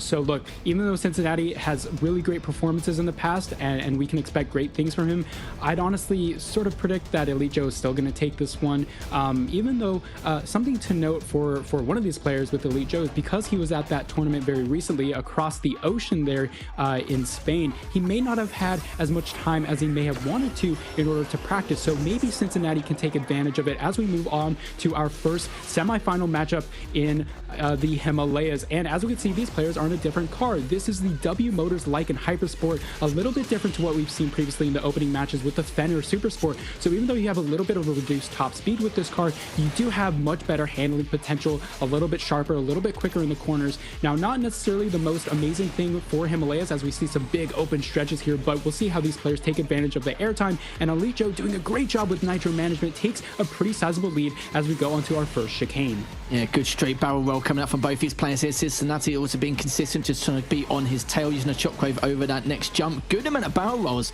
as well. Must have maintained that nitro to use the perfect nitro going into this, but sadly misses that gold canister. But Rex, sadly, which means that Elite Joe is going to have a considerable lead using that perfect nitro to go for this next jump. But Elite Joe could wreck. Oh no, he manages to stabilize, which we don't even see too often actually, Mark. Oh man, that was too close for comfort. I mean, we already had that one wreck there with Cincinnati, and that's honestly not super unexpected. I mean, that little section there trying to bounce off the rocks is a little bit of a speed trick. You see players trying to get as much as possible, but sometimes you maybe jump into 1 or 2 more rocks than you should have. Other times you try and do that 360 in combination to get nitro and get that airtime, but Cincinnati unfortunately couldn't quite combine the 2 360s as well as bouncing off the rocks. But look, Elite Joe we saw very closely into that wreck position, but you know, fortunately saved himself from that destruction. So look, I mean, Elite Joe maintaining this lead, Cincinnati doing a great job doing everything they can to try and get as much airtime as possible, but this lead is pretty far extended for Elite Joe. So unless we see anything crazy, and we'd expect some safe driving from Elite Joe knowing that he's in first place, I wouldn't say, you know, it's looking like a pretty easy victory here for Elite Joe. As we continue this second lap here. So he does indeed wall ride in the caves like it's his day job. Looks like jet lag is not selling in for Elite Joe, looking extremely strong as it was using that brake nitro into the shockwave now, into that jump, and it's almost down to the final bend here. Is he going to clean things up? And I must say, Elite Joe looking extremely strong, showing that high level of consistency and his pedigree of skill across the board. As Cincinnati will follow behind him.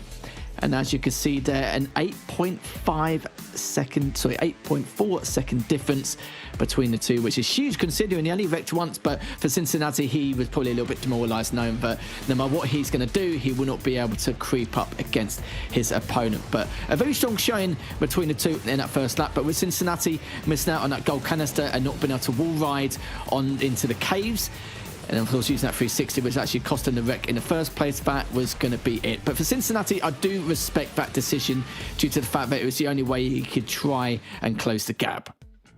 Yeah, you needed to really get that yellow nitro there to get the extra nitro, actually. But Elite Joe managed to grab it, got some extra airtime as a result, and took this first track victory. So we're going to be moving on shortly to the next track. And again, this is going to be a little different compared to what we had with the opening matches. We have more of a difference in terms of the track selection. So I believe next we have Rome and then Osaka, or it could be the other way around. I think Osaka and then Rome. But either way, it's going to be very different compared to Cairo, because Cairo is a very top speed oriented track, whereas with these next couple of track selections here, we're gonna have a little bit more twist and corners. Himalayas obviously being similar that we just saw to Cairo. So again, those top speed oriented sections we saw with Elite Joe, as soon as Cincinnati wrecked, he had that opportunity to go leaps and bounds ahead. So yeah, Osaka will be our next one with the Industrial Revolution.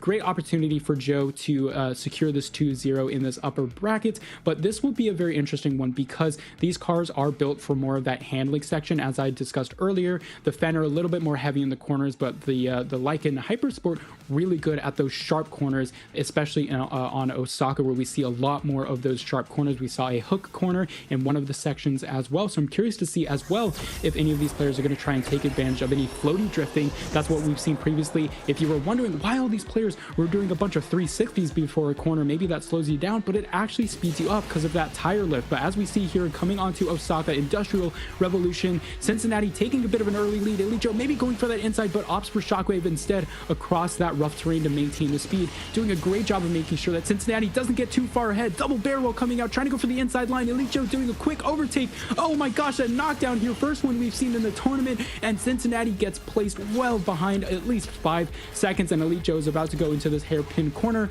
with a big smile on his face. As we go around this U-bend here across the bridge, and it does mean that Cincinnati is going to be a good 3 or 4 seconds behind bare minimum, but Elite Joe looking extremely strong already and in pole position now to take this series victory, using the shockwave, and manages to land just barely, not even favouring the double nitro, which is a great play coming up from Elite Joe, just showing that veteran experience, and now just whipping out the 360s after every single jump, and the amount of nitro gained there. And this is why I'm a little bit worried about how people are going to grind. Okay, fair enough, Elite Joe decides not to take that risk and wall ride a lot earlier, which we know a lot of these players do going into that second lap, but decides not to risk it. And you know what, he probably can risk it now, because Cincinnati sadly has wrecked himself once again, so this should be an almost guaranteed victory coming up for Elite Joe. Yeah, absolutely. I mean, it's even after that first wreck, you might have thought, okay, if Elite Joe makes a couple of mistakes, we could see that comeback from Cincinnati. But after that second wreck, honestly, I don't think there's any comeback from that. So great job by Elite Joe after that knockdown, securing himself a very, very safe lead. And we do see a little bit of a gentleman's agreement to not intentionally try and wreck. And oh, Cincinnati wrecking on the pole once again. Maybe a bit of nerves coming out after facing Elite Joe and getting maybe a little scared of trying to face one of the dominant forces in this tournament. So we will probably see him go down to that lower bracket, where honestly, if you look at that matchup, aside from CJ, you sort of think that Cincinnati does have a pretty good chance of coming back from that lower bracket. But Elite Joe chaining these 360s together, doing a great job maintaining the lead, and will cross the finish line here, making a quick 2-0 victory in the semifinals. Certainly was indeed. Maybe a little bit of pressure, a little bit of nerves. We did witness it on the first track from Cincinnati in the past, in that previous series in the upper bracket quarterfinals, but don't worry, we'll be seeing Cincinnati once again in the lower bracket round 2. But for Elite Joe, he's guaranteed himself a place in the upper bracket finals. guaranteed top 3 as well, so a big chunk of change coming up for him, at least $800 no matter what. But we know from Elite Joe's track record he'll be looking to gun for first place here. But we saw at the very beginning with Elite Joe was actually bounced into him on that third jump and then was able to get around him and actually create that knockdown as well, which could have been the start of Cincinnati's demise, sadly. But from Elite Joe, good performance, nice clean driving, and great lines of nitro management across the board. Absolutely, and you would assume that the knockdown isn't quite intentional. I mean, unfortunately, you're just matching a Shockwave player against someone not in Nitro, but as a result, Elite Joe is going to take the victory here, and that's going to continue us on into the tournament as we, well, continue some of these very exciting races in the Snapdragon Pro Series. You know, you're not taking yourself out of the race, you're being taken out of the race by someone else. And obviously, as you said, it's GA, usually gentlemen's agreements, try and stay away from each other and not have that. But, you know, occasionally it's just going to happen, isn't it? And it's really disappointing to see Cincinnati drop down to the lower bracket because of that. Other than that, it was pretty one-sided towards our favourite in this competition, Elite Joe, who does move all the way to those upper bracket finals. And Cincinnati, as you can see, drops below to be able to face the winner of Al versus CJ, which will be another absolutely explosive matchup. But before that, we do have JayQuim versus Pickle on the upside of this bracket. Both of them still got their 2 lives in hand, and they're going to be so thankful for that. We've got a big underdog in JayQuim, I will say, as you said. He just come into this one, bit of a newcomer to the competitive scene versus Pickle Marv, who is, as we all know, one of the top dogs. Oh, absolutely. I mean, you wouldn't say without hesitation that Pickle is the favorite coming into this matchup against JayQuim. We did see a surprising 2-0 from him in that earlier opening matchup versus Al. But honestly, I mean, I do know both these players are very familiar with each other. They're in the same club, so they're very familiar with each other's playstyles. So you'd imagine that Pickle has a ton of confidence coming out here against this matchup. Yeah, you do kind of expect that, Lethal. I'll ask you as well. I think it's going to be a pretty fair answer that you're going to have. Who do you think is going to come out on top of this one? It should, in any right, it should be Pickle, and we've seen his driving in terms of his performance and everything else. He shows no fear, especially at the very beginning. Some of the strategies he used to at least cause a bit of a kerfuffle, like a close affair on that first jump, even back earlier on Stadium Lap, the way he drifted into his opponent, I did not expect that. He's clearly practiced that quite a few times to see if he can actually get away with not having too much body blocking or bashing on that first jump, and got away with it every single time. So he's definitely practiced that quite a bit. Yeah, well, it's going to be JayQuim versus Pickle. We'll see if there's any tussle in the early stages between these two players, but it promises to be an absolute banger. It will be a banger, I'm sure it will be indeed. And it's funny, we've seen Pickle, who's been showing no fear on the track, versus JayQuim, technically his debut, and we'll have to deal with the shenanigans which Pickle is going to display. Of course, if you guys didn't win that last upper bracket semi-final, we've got the same track list once again. We'll be Frozen Route, Industrial Revolution, and Tempest Stream to finish things off if it does get that far, which it definitely could do, as JayQuim hasn't truly been tested as of yet, but Pickle is going to make a change to that, Marv. Yeah, I mean, look, we saw that little bit of a surprise in that opening matchup, but it seems like Al had a little bit of an issue with the control scheme. So as you mentioned earlier, may not have been challenged as much as maybe he would have otherwise. So I'm curious to see how this is going to shake out, especially since Pickle is a very dominant force. Again, we'd assume there's going to be a pretty clean 2-0 coming out here. But look, we say that there's this gentleman agreement going around to not intentionally wreck another player, but there's always the potential for a newcomer to just come right out of the gate and go for that aggressive sort of play style, try and wreck, try and block, all that sort of thing. I mean, look, in terms of trying to get the victory, you got to do what you got to do. And so I'm curious to see if that type of gameplay is going to come out from JayQuim, maybe messing with Pickle a little bit. I mean, again, like I said, these players know each other pretty well, but we're going to start our series here on Himalayas. Again, a very top speed oriented track. We saw a couple of issues with that previous matchup between Elite Joe and Cincinnati. Some of the players sort of going a little bit too far with the speed tricks. We'll see if that's the case again here as well. But Pickle doing a great job with perfect nitro, none of them going for that early barrel roll. Sometimes you could lose a bit of speed, and opting not to go for the forced barrel roll on this ramp as well. But Pickle saving up nitro for that section here with Shockwave. Both the players doing forced barrel rolls. JayQuim just about making sure he doesn't wreck, but Pickle, as a result of that double barrel roll, is going to get infinitely more nitro here compared to JayQuim as we go into the close chicane here, going out onto that straightaway into the cave section. I'm curious to see if either one of these players is going to try and go for that 360 plus rock riding combo. Yeah, JayQuim's playing it quite safe in comparison to Pickle, which is why he's slightly behind. But saying that, though, he hasn't actually lost too much time going into it here. JayQuim now just doing what he can with a double nitro over that previous jump, and Pickle is actually opting to go for the 360 into the perfect nitro here. So this is where Shockwave could be coming out going over this next jump, and looks like both players are going to be able to ace that. But JayQuim managed to get a lot more barrel rolls, so it means he will be able to close the gap ever so slightly once again, and Pickle could be well aware of that going into the second lap. Oh yeah, JayQuim ever so slightly creeping up on Pickle here, so it's not out of the woods just yet for Pickle. He's got to be a little bit nervous as we see some players in the rearview mirror here, both of them trying to go for that extra air time there on that jump. But we'll see how this shakes down. Pickle got that extra barrel last time around, but that's not going to be the case this time around. Pickle just barely avoiding the wreck there, and as a result, JayQuim catching up ever so slightly. We're going to see an inside line takeover. No, we won't. Little bit of a nitro punch there to try and maintain momentum. JayQuim trying to go for that inside line, just barely making sure he can get forward, but Pickle blocking him from that exit wave there, and it's still ever so slightly neck on neck, but Pickle ever so carefully makes sure he doesn't give up that lead just yet from the clutches of defeat. It looks like JayQuim is doing everything they can to make sure that Pickle can get onto that back foot, but it's just not happening. Pickle's doing an amazing job keeping these lines close. A little bit of a contact there and a knockdown coming out from Pickle. Oh, I don't know if that was an intentional 360. Pickle just slapping down the other member of RPM and making sure they don't grab this victory as he crosses the finish line in first place for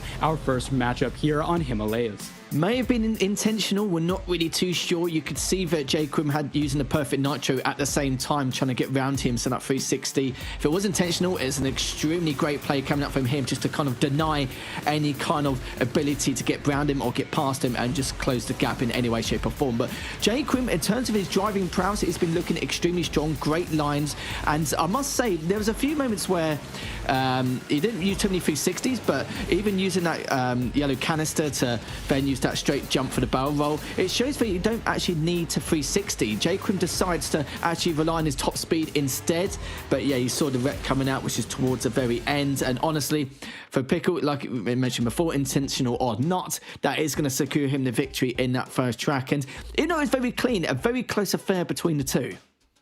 That was some absolute incredible racing. You know, previously we saw on the track, we saw a little bit of that, I guess, errors coming out from some of those players. Again, almost slightly wrecking from Elite Joe, but then on the other hand, with Cincinnati actually trying to do the 360 with the rock combination, sometimes doesn't work out. Here, though, on the other hand, if it weren't for that one 360, I feel like this would have been the closest race we've had so far. So props for both players, honestly, no matter how this series goes down. That was some really nice, clean driving up until the very end, but we're shortly going to move on to Osaka, where it's going to be even more of a close quarters combat battle. So I definitely expect some more of that demolition derby type thing. I mean, we saw a knockdown in that previous series, again, Cincinnati versus Elite Joe. So I'm curious to see if there will be yet some more contact from these two players here.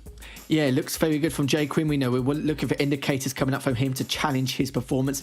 And I think he personally probably feels that he's the better driver in terms of what he could bring to the table. And he certainly has done. You saw how he was able to close the gap, really put the pressure onto Pickle, and could have been an entirely different story if that 360 didn't occur. So for Pickle using that backup strat, and we know that Pickle has absolutely no fear on the track at all in the slightest, he's more than happy to risk it even with that slight lead, and it was a risk worth taking here. He used that double nitro early on as he's trying to get over that first jump, but it means that he's going to get a bit more air time and a few more barrel rolls, but does have the nitro here to shockwave around this next corner. But it's going to be JayQuim live the lead, and let's see the difference between the two, because we know Pickle had the lead the entire time on the first track on Himalayas, but for JayQuim, let's see how long and how well he can maintain it in comparison. Yeah, and something we didn't mention last time because it wasn't really available to us, but this hairpin corner is going to be everything for these players depending on how they shockwave out of it, how they take the corner. JayQuim going for the outside line, Pickle going for a little bit more of a middle route. As a result, gets a little bit more nitro as you exit that hairpin corner, a little bit more speed creeping ever so slightly up towards JayQuim's position. It's going to be very close here coming onto this rough terrain. Both players doing a great job making sure they minimize the loss of speed. Pickle getting a couple more barrel rolls there, so that's going to be interesting to see how that shakes out. JayQuim forced to do a little bit of some nitro punching to make sure he he doesn't get off that line, doing some 360 helicopter moments here as we cross into that second lap. But both players doing a great job making sure to do some clean driving here. No mistakes so far from both these players, but it just felt like that little block in that first lap made JayQuim take that early lead and is maintaining it very well. Again, we saw that maybe he had a little bit of nerves coming into it, but that was sort of canceled out by what happened in that opening match. But it seems like JayQuim has really found his footing, especially here on this second lap, and it might turn out very similarly, or actually opposite, to that last moment where JayQuim has the lead this time around instead of Pickle. That's what I meant earlier in that first track. I kind of felt like JayQuim probably feels like he's the better driver on the circuit, but let's see if he can continue that, which he has done beautifully. But as we go over this next bridge later on, I think the question is going to be, we've seen both these players using the double nitro before they get that yellow canister to then go up, but they really need to use that shockwave if he can, but decides to use the double nitro to play it safe. I'm not too sure how Pickle is going to divide. Maybe he actually decides to favour the actual shockwave, but let's see as he gets to 360s over his next few jumps. Looking absolutely solid here. As long as he doesn't wreck around this next corner, which I'm sure he will not, as he's going to push himself towards the inside, gets across, wall rides, crashes just for the hell of it. Why not? Just to treat himself, and he was a full second ahead. And the way JayQuim's performing at the moment, it wouldn't surprise me if he bags a podium finish, if he shows this level of consistency at some point in this tournament. No, absolutely. Great job on their first opening here. I was honestly really surprised with the amount of skill. I mean, again, he destroys me in races otherwise, but like, you know, for your first time, we've seen a lot of newcomers sort of fumble at the beginnings here, but that was the complete opposite for JayQuim, managing to tie this series. You would have expected a quick 2-0 from Pickle here if you were to go from what the history book says, but JayQuim doing a great job of writing his own name in said history book, and we're going to tie this series at 1-1. Not too shabby from JayQuim, is it, mate? It's in terms of his debut performance, I think he was the same driver you mentioned where he's got a little bit of pressure onto him because he's coming to this competition. But normally when people feel like they're a little bit nervous, a little bit under pressure, it means they want to make an impact and a statement here. Normally if people come in for without the pressure, it normally means, okay, yeah, fair enough, I'm here, I'm just satisfied that I've even got to this stage and qualified. But it's nice to see that another RPM driver is in the mix here in the North American scene, looking to make a statement, and he certainly has done already. Of course, top 6 guaranteed, could be top 3 guaranteed if he takes down Pickle here, and if he does, that would be massive for JayQuim coming into this. And if you're just joining us, where on earth have you been in this upper bracket semi-final number 2? And Rome at Timber Stream will be the last and final track going into it here to find out the winner of this matchup will face up against Elite Joe in the upper bracket final. And I don't think it matters if it's JayQuim or Pickle. I think they're going to put on a stellar performance against Elite Joe later on. Absolutely. And look, one of the other sides to this is, you know, if we're talking about hypothetically, if JayQuim takes the victory here in this third track, which we'll get to shortly, what in the world is going to happen to those players in the lower bracket? All of a sudden, Pickle is there, the heavy favorites for the entire tournament. You got to be sweating if you think that Pickle might come down to that lower bracket and mess things up. Like, that is a crazy thing to think about. So honestly, you know, this has a very big potential for JayQuim to sort of upset the entire tournament, regardless of how everything is shaken down. He's done a great job so far, so props to both of these drivers. You know, shortly we'll go here onto this third track deciding match, which I'm sure will be a heck of a race for us to enjoy and for you at home as well. But I mean, that lower bracket was already looking pretty feisty there, but if Pickle goes down, that's going to be something that I don't think we've seen before, especially with a very heavy favorite. Yeah, it will be an upset, but considering how well JayQuim is performing, it's nothing really from Pickle's side. It's just he looks to be the better driver, better lines, better nitro management, better airtime, better barrel rolls. He seems to be a lot more refined across the tracks, and not saying it's you know, tracks that favours him or not, but it doesn't seem to matter what track he's on. He's performing at a very high level, and this is where some of these top players are going to be worrying, thinking, oh my god, like, you know, got this player from another one. I wouldn't say unknown, obviously, because he's part of the RPM club, but just the fact that they've got additional competition in the North American scene, which is great for the competitive edge from all these players to push boundaries and to bridge that gap in terms of skill level and breaking the skill ceiling as well. So here we go again, last track in this upper bracket semi-final between JayQuim and Pickle, as we'll be starting very shortly as we head into it now to see who's going to get the edge at the very beginning, and we'll find out soon as JayQuim will be starting on the left side to get that canister. Pickle decides to actually stay on the right side, which is what the majority of players normally do, but these jumps are going to be crucial here to find out who's going to get the better nitro and may potentially overtake.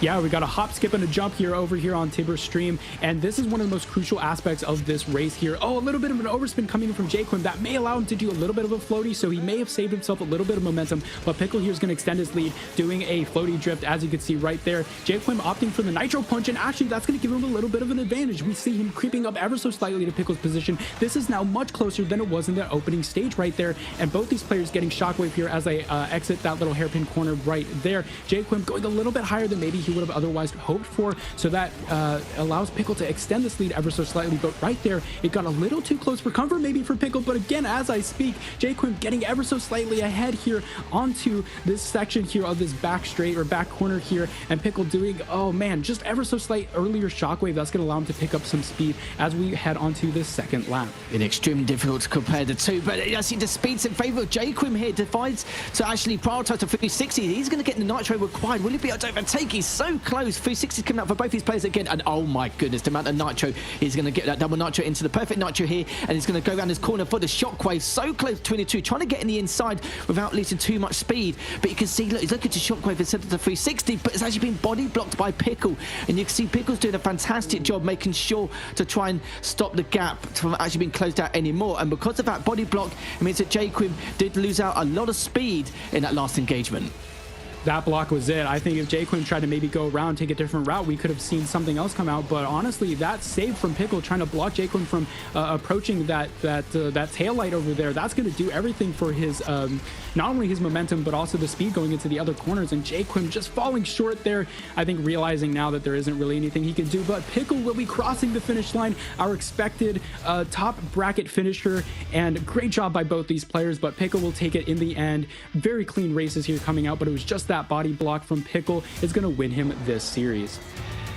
The one body block to change everything here. That's how close it was between the two. But again, we saw JayQuim with a stellar performance.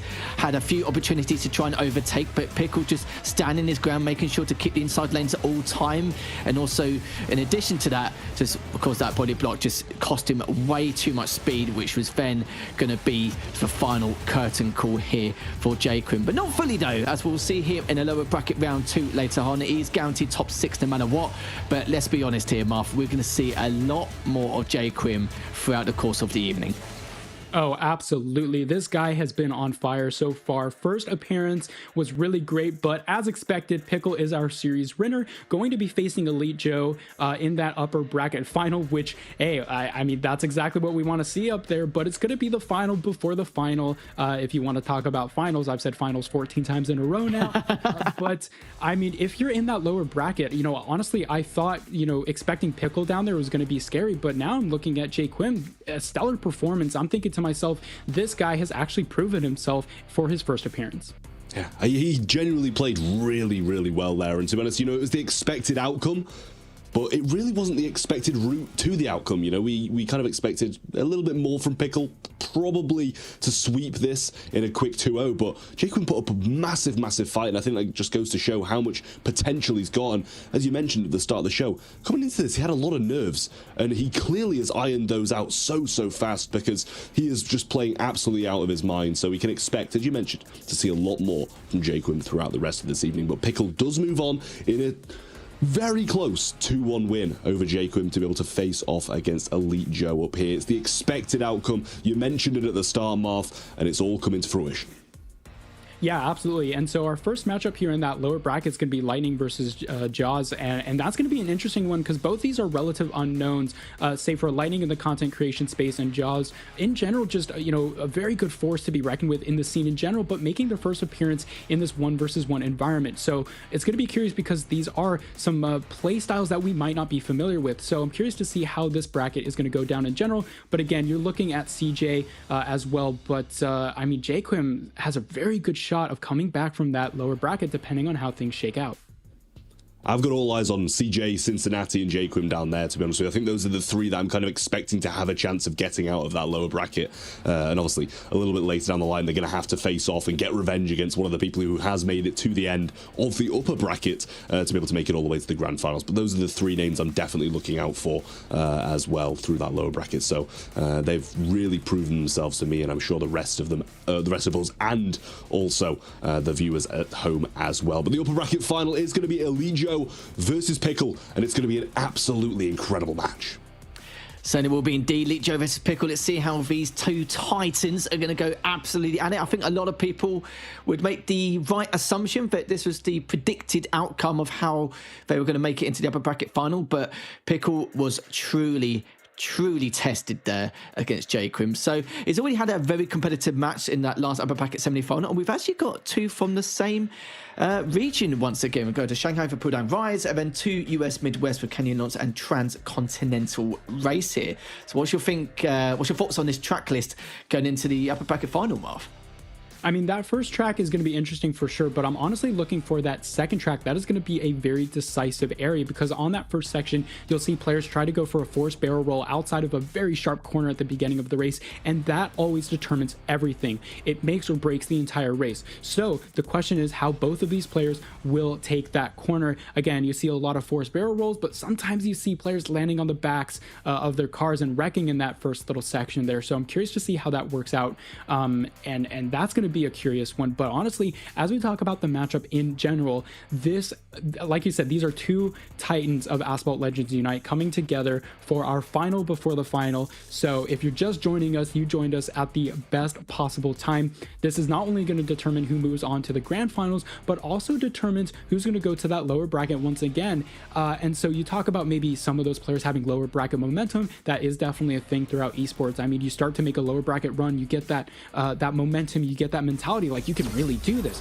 So I'm curious to see if any of those newcomer players have that sort of mentality as we start our race here on Pudong Rise in Shanghai. Pickle versus Elite Joe, both of the heavy favorites, and Elite Joe gets a slight lead. As I say that, the slight overtake, but of course that shockwave is going to do wonders for Elite Joe as he further extends it here across the lake jump. And yeah, looks like Elite Joe is just going to maintain that top speed, doing a great job of having that nitro efficiency. Pickle had a little bit less nitro going into that jump, so I feel like that's where that gap is sort of coming from. But as we go into this floaty drift here, Pickle doing a great job maintaining that speed, but Elite Joe holding steady.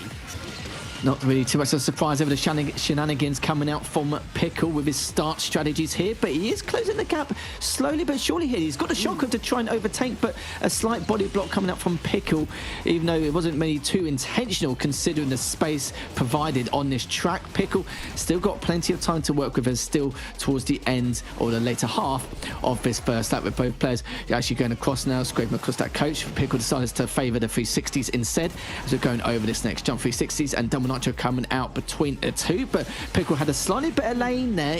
Well, I said better line, but sadly the bump is going to cost him even more mileage here in terms of his speed.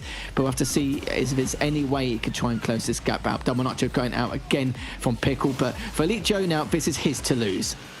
Absolutely. Unfortunate mistake coming out there from Pickle. You said he had the good line coming into it, but unfortunately that bump against the wall, I think, was what broke him for this lap here. Unfortunately, he's just so far behind now, and we know how good Elite Joe is at maintaining the pace, keeping the lead, and I don't think this is going to be any different. So great job by Elite Joe. Even though Pickle was starting to gain on him, he made sure not to break his nerve, not breaking a sweat at all, going a little bit on the outside there, making sure not to hit the taxi there. You wouldn't want to do that.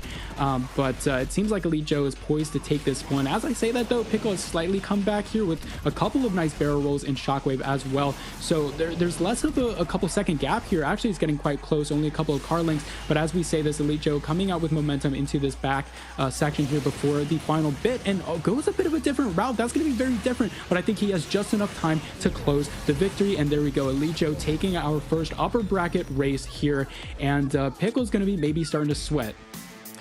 Certainly does indeed. He will be sweating a little bit more as we're going to track number 2 with Joe trying to seal this off nicely. And just to let everyone know at home, but whoever takes this upper bracket final will have a 1-track advantage in the grand finals, and it will be a best of 5, so a few more to play for here. But going up from Pickle, I like the shenanigans he's trying to bring to the table here in terms of his start strategies. We always see something different coming up from him, so I'm always curious to see what's going to happen during those first 5 seconds. But at one stage, Pickle was looking like the better driver, better refinements, better lines, but that slight bump we both discussed earlier in that second lap was going to cause a lot more mileage, which means that Elite Joe was able to secure victory quite comfortably towards the later stages of that second lap. But Elite Joe needs to be mindful here. Can't really play too safe as he would like going into tracks number 2 and potentially 3.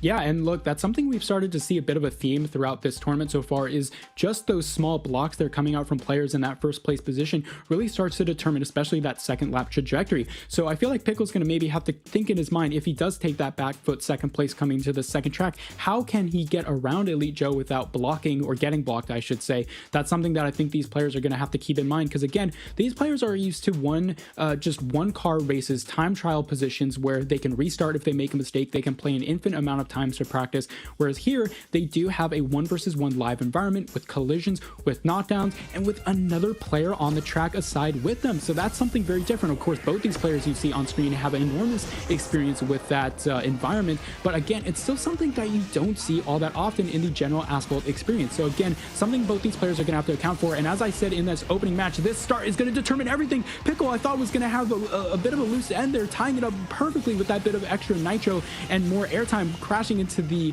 truck there. That's going to give him some more nitro, but unfortunately he's going to have a wide angle as a result. And so Elite Joe getting tons more barrel rolls, lots more nitro and more shockwave, making sure they can get up to top speed in the air.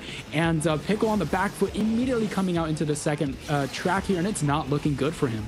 No, it's not the start which Pickle wanted to provide himself, and it could cost him dearly here. Could be the final nail in the coffin here in this upper bracket final. Pickle, though, going to continue to do what he can as he goes around this next U-bend into the shockwave. But with Elite Joe, if he doesn't wreck, then it could be his way, or paving his way into the grand finals later on, but we'll find out shortly. Here's Pickle going once again with a shockwave around this next corner with the 360 with the double nitro, but still keep it clean and consistent. But honestly, I think that one mistake could cost him dearly here, as he's going to have to really dig deep in order to close the gap and put some pressure on. But Pickle does wreck himself, which means that Elite Joe could be in a great spot and guarantee himself into the grand finals. There we go, the bruh emoji coming out from Pickle. As soon as he saw that wreck, he was like, it's over, I'm donezo. That's quite unfortunate coming from Pickle. I do like the attempt to try and go for that wall ride. You know, you have to get some momentum going into that second track, and especially on this track here specifically, this route, you usually just crash into that wall because it's right after the finish line after a first lap race. But in that second lap, you really have to be careful of that wall. So felt like Pickle was trying to do a very good job of trying to take advantage of the momentum he could have, but unfortunately Elite Joe making sure he has the safe route, and I was honestly expecting something different to come out for that second lap. Both those players are gonna have to take that first little forced barrel roll a bit differently, but Elite Joe doing a great job of making sure he maintains this lead, and Pickle just too far back to have any say about this comeback. So Elite Joe eventually in a couple seconds here is going to guarantee his spot in this grand final, especially with that one track lead over whoever makes it. So Pickle going down to that lower bracket, but it is going to make it scary for all those participants down there. Because we know some players do take the left route on the first portion of the track, but if you get that barrel roll on that straight jump, you're literally laughing in terms of like the amount of pace you'll be able to dictate in terms of at least having that half to 3/4 of a second lead here. But because he only barely clipped it, yes, sure, he stabilized, which is great, but there was a huge amount of time loss, and of course the wreck onto the curb afterwards was just going to make matters even worse and just solidified the victory there for Elite Joe. So for Joe, we'll be seeing him in the grand finals with that one track advantage, which he's going to be pretty damn pleased about. Just shows that the jet lag isn't kicking his backside after being in that Lamborghini competition a few days ago where he did place third, but he's looking for victory here back on North American soil here, as he's been looking at dominance. And for Pickle, though, we'll be seeing him later on in the lower bracket final where he is guaranteed top 3, as we'll see how he performs later, Trav. Smooth sailing. I think that's pretty much all that can be said for Elite Joe there. He didn't really have, much against him at all. Pickle kind of having a few issues here and there, and how early that can just completely turn on its head. You take the first ramp, you make a mistake, and pretty much your race is over against a player like Elite Joe, who's just going to be so consistent all the way throughout. Here's a little bit of a bracket update. As he said, we're seeing Elite Joe go all the way to the grand finals, and he can just take a little bit of a nap now. Also got 6 games before he's going to be back in the mix, so a bit of time to just chill out, get his head back in get his head back in the right mindset, and watch all of these players fighting out for a chance to battle alongside him in the grand final. Obviously, it's going to be Lightning versus Joe's, seeing who's going to move on to play against JayQuim, who's really been having a great day so far, obviously dropping down against Pickle, but Pickle could not stand up to the power of Elite Joe, Marv. No, and this was a very interesting shakeup there. It was very unfortunate for Pickle, as we saw. I felt like both players did such an amazing job taking their lines super carefully, but Pickle just had a couple of those unfortunate mishaps, I would say. It's so hard to control the car when you go up against one of those wall rides. It's just, you sort of give into lady luck and say, I pray that my car doesn't get launched up into the stratosphere, but that's not what happened, unfortunately, for Pickle. Yeah, great job by Elite Joe to guarantee it. I mean, that's the thing as well. You know, when you're against a player like Elite Joe, you have to take those risks, and unfortunately, they just did not pay off. I'm going to try and get it right 50-50. If I pick the right direction, I have. Make sure to time this in. I do that wrong so many times on every single online cast. But it's down there. Get the code, get it in your game, get some free stuff, and you're going to be very pleased about doing just that. We've got a few more codes to give out during the stream as well, so make sure to stick around for more just like that. And we'll have a lot more to go as well. So make sure to get it in, get your free swag. You'll be very pleased about it as well. But obviously we've got so much more Asphalt Legends Unite action coming up very shortly. We're going to be heading on over to the lower bracket, where it's going to be Lightning versus Joes. Lightning versus Joes. Let's see how this is going to go. As you've mentioned before, Marv, that Lightning's known in the content creator space, but now in this competitive environment, we're going to hopefully see a little bit more coming out from him, as he had to play against one of the big favourites in the competition in Elite Joe.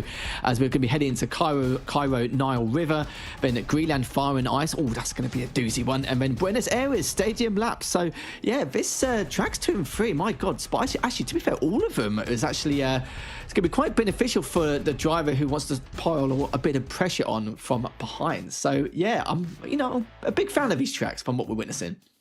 Me too, but I will say for these drivers, you want to secure that 2-0 as quick as possible, because with the Fender Supersport, we've seen a lot of shenanigans going on in Buenos Aires because of those sharp corners. So honestly, you really want to take it to Cairo and then Greenland and shut it down in that second track. Greenland specifically, one of the best tracks for this car, but Cairo also not too shabby. Both have very great straightaways and sections for to let this car shine. The top speed is so high on the Fender Supersport, one of the best top speed cars in the game so far. But we see Elite Jaws taking a bit of a shockwave advantage there, ever so slightly creeping up onto Lightning, who had that early lead, but now maybe a bit curious as to whether or not Elite Jaws has something up his sleeve. So this is going to be an interesting battle here between both these two players in the lower bracket. You really don't want to be eliminated here in last place. We see separate track lines coming out from Joes and Lightning. Lightning opting to go for that section around the bend, but Joes taking that airtime. Doesn't look like it panned out too well, but he will take ever so slight speed advantages going for this upper section here, and Lightning going over his head with a shockwave deflects about the amount of time in the air he's got. But this has shaped up to be very close, and look, none of these players has really gained too big of a lead, and they're clashing one-on-one. Elite Joe's trying to go for that inside line. He's gonna get it, and in addition to that, he gets a knockdown with the floaty drift combination. So Lightning gonna be stuck with no nitro in second place, and now we've got a solid 5-second lead for Joe's. You can see the lines what Jaws was taking and his nitro management. I felt like it was just a matter of time before he would overtake Lightning. Depending on what Lightning had up his sleeve, but wasn't able to body block him in any way, wasn't able to put a stop to what he was up to. You couldn't really get into the inside lane as much as he would like to body block, which to give Jaws a huge advantage here, with Lightning trailing behind. But Jaws is just continuing on. He's acting like it's a time trial right now. No fear here. Shockwave now going into the pyramid, and I must say, great performance coming from Jaws so far. You can see that he probably wasn't too happy with that last series in the upper bracket for quarterfinals, and is here to continue and make a statement here in the lowers. Absolutely. I mean, also, none of these players too happy to find themselves into absolutely not matchup. Yeah, so look, I mean, both these players got to really get their A game on if they want to make an incredible lower bracket run, because obviously they're starting from the back. They don't have that advantage of starting only a couple of races to get into that grand final. So for both of these players, you really want to see some of the best races, and honestly, I do expect some risk taking to come out from both these players. I mean, we saw a little bit of that, and I think if it weren't for that knockdown, we would still see both these players neck on neck. But unfortunately, because of that, for Joes, we see him in first place. I should say fortunately for him, because he takes the first place, but unfortunately for Lightning, he is now stuck 0-1, and we're gonna go into Greenland to maybe see if we can get the 2-0, but if not, Buenos Aires is looking pretty tasty for this Fender Supersport. Certainly does indeed. Joes with that victory there by just over 6 seconds, a huge margin, but of course that wreck earlier did not help thanks to Joes either. And for Lightning, though, still putting on a good performance there. It's not able to be as refined as Joes at the moment, but hopefully for Greenland Fire and Ice, we'll see a little bit more. But Lightning is a lovely guy, great stream as well, and we'll have to see what he can do in track number 2. Reverse sweep could be on the cards, but for Jozo, he's looking ahead to try and seal this 2-0. Yeah, it could have been that little floaty drift there. You're trying to do the 360 to get that tire to go up into the air. And that led Joe's to an early victory there, a very easy one, I should say.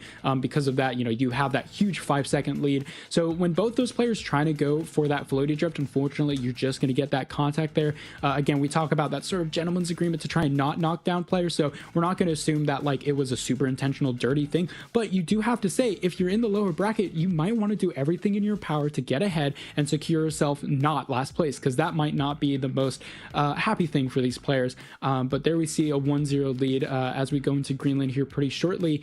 I'm curious to see, are we going to have to see some revenge? Maybe you want to see an early knockdown, just like, hey man, I saw what you did last time. I wasn't super happy about that. Some boxing action.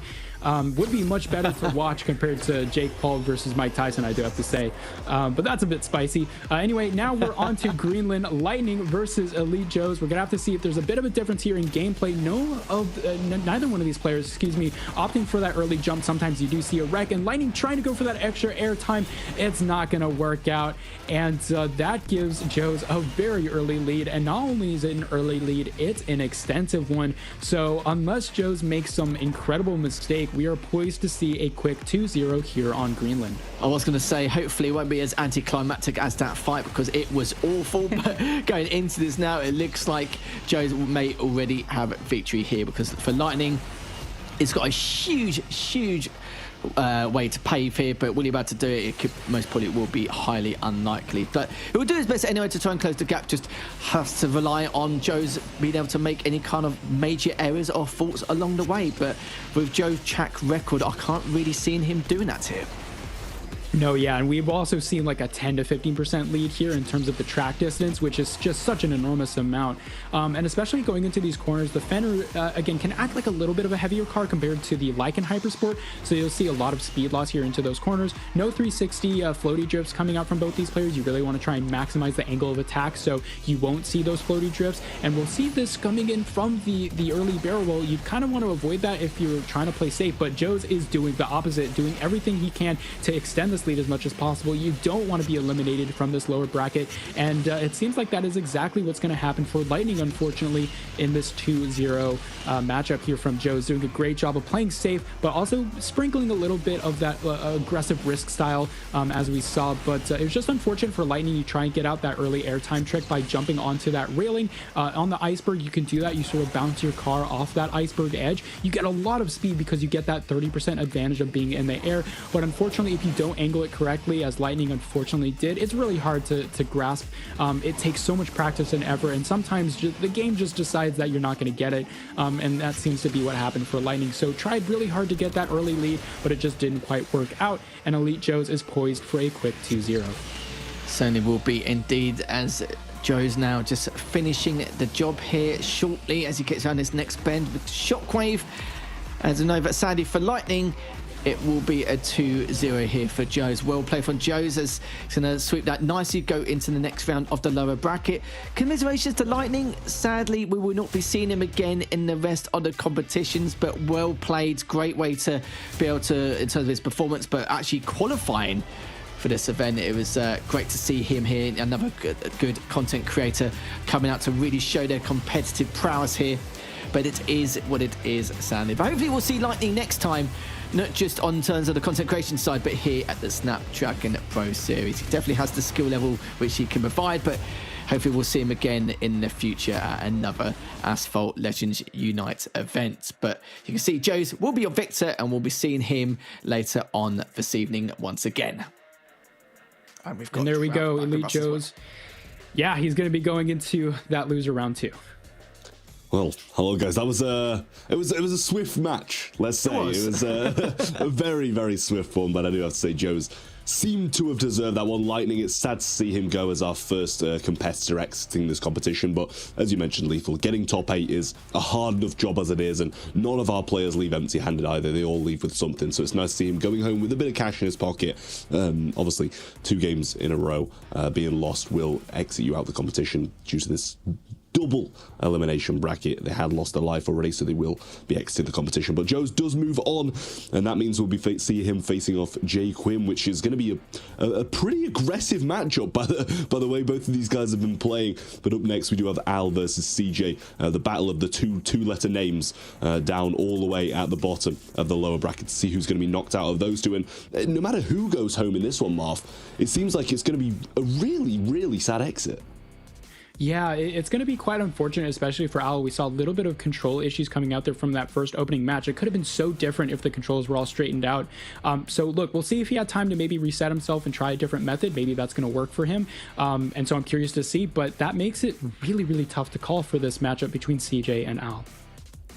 Two incredibly from what from past achievements, and obviously Al hasn't shown his best today. We really did see him, as you mentioned, have some control issues, and that kind of reflected into his gameplay, which didn't seem like his usual self. Against CJ is going to be a really good matchup. But obviously, if you look down there now, we do have this survey that you guys should definitely get done. It puts you into a raffle for $100 gift card, so make sure to get that going, get it completed, send it in to us with some feedback for the Snapdragon Pro Series, and we will thank you by entering you into a draw for that $100. So definitely get that done. But obviously we do have this incredible matchup up next, as I did mention. And Alith, I'll come to you again.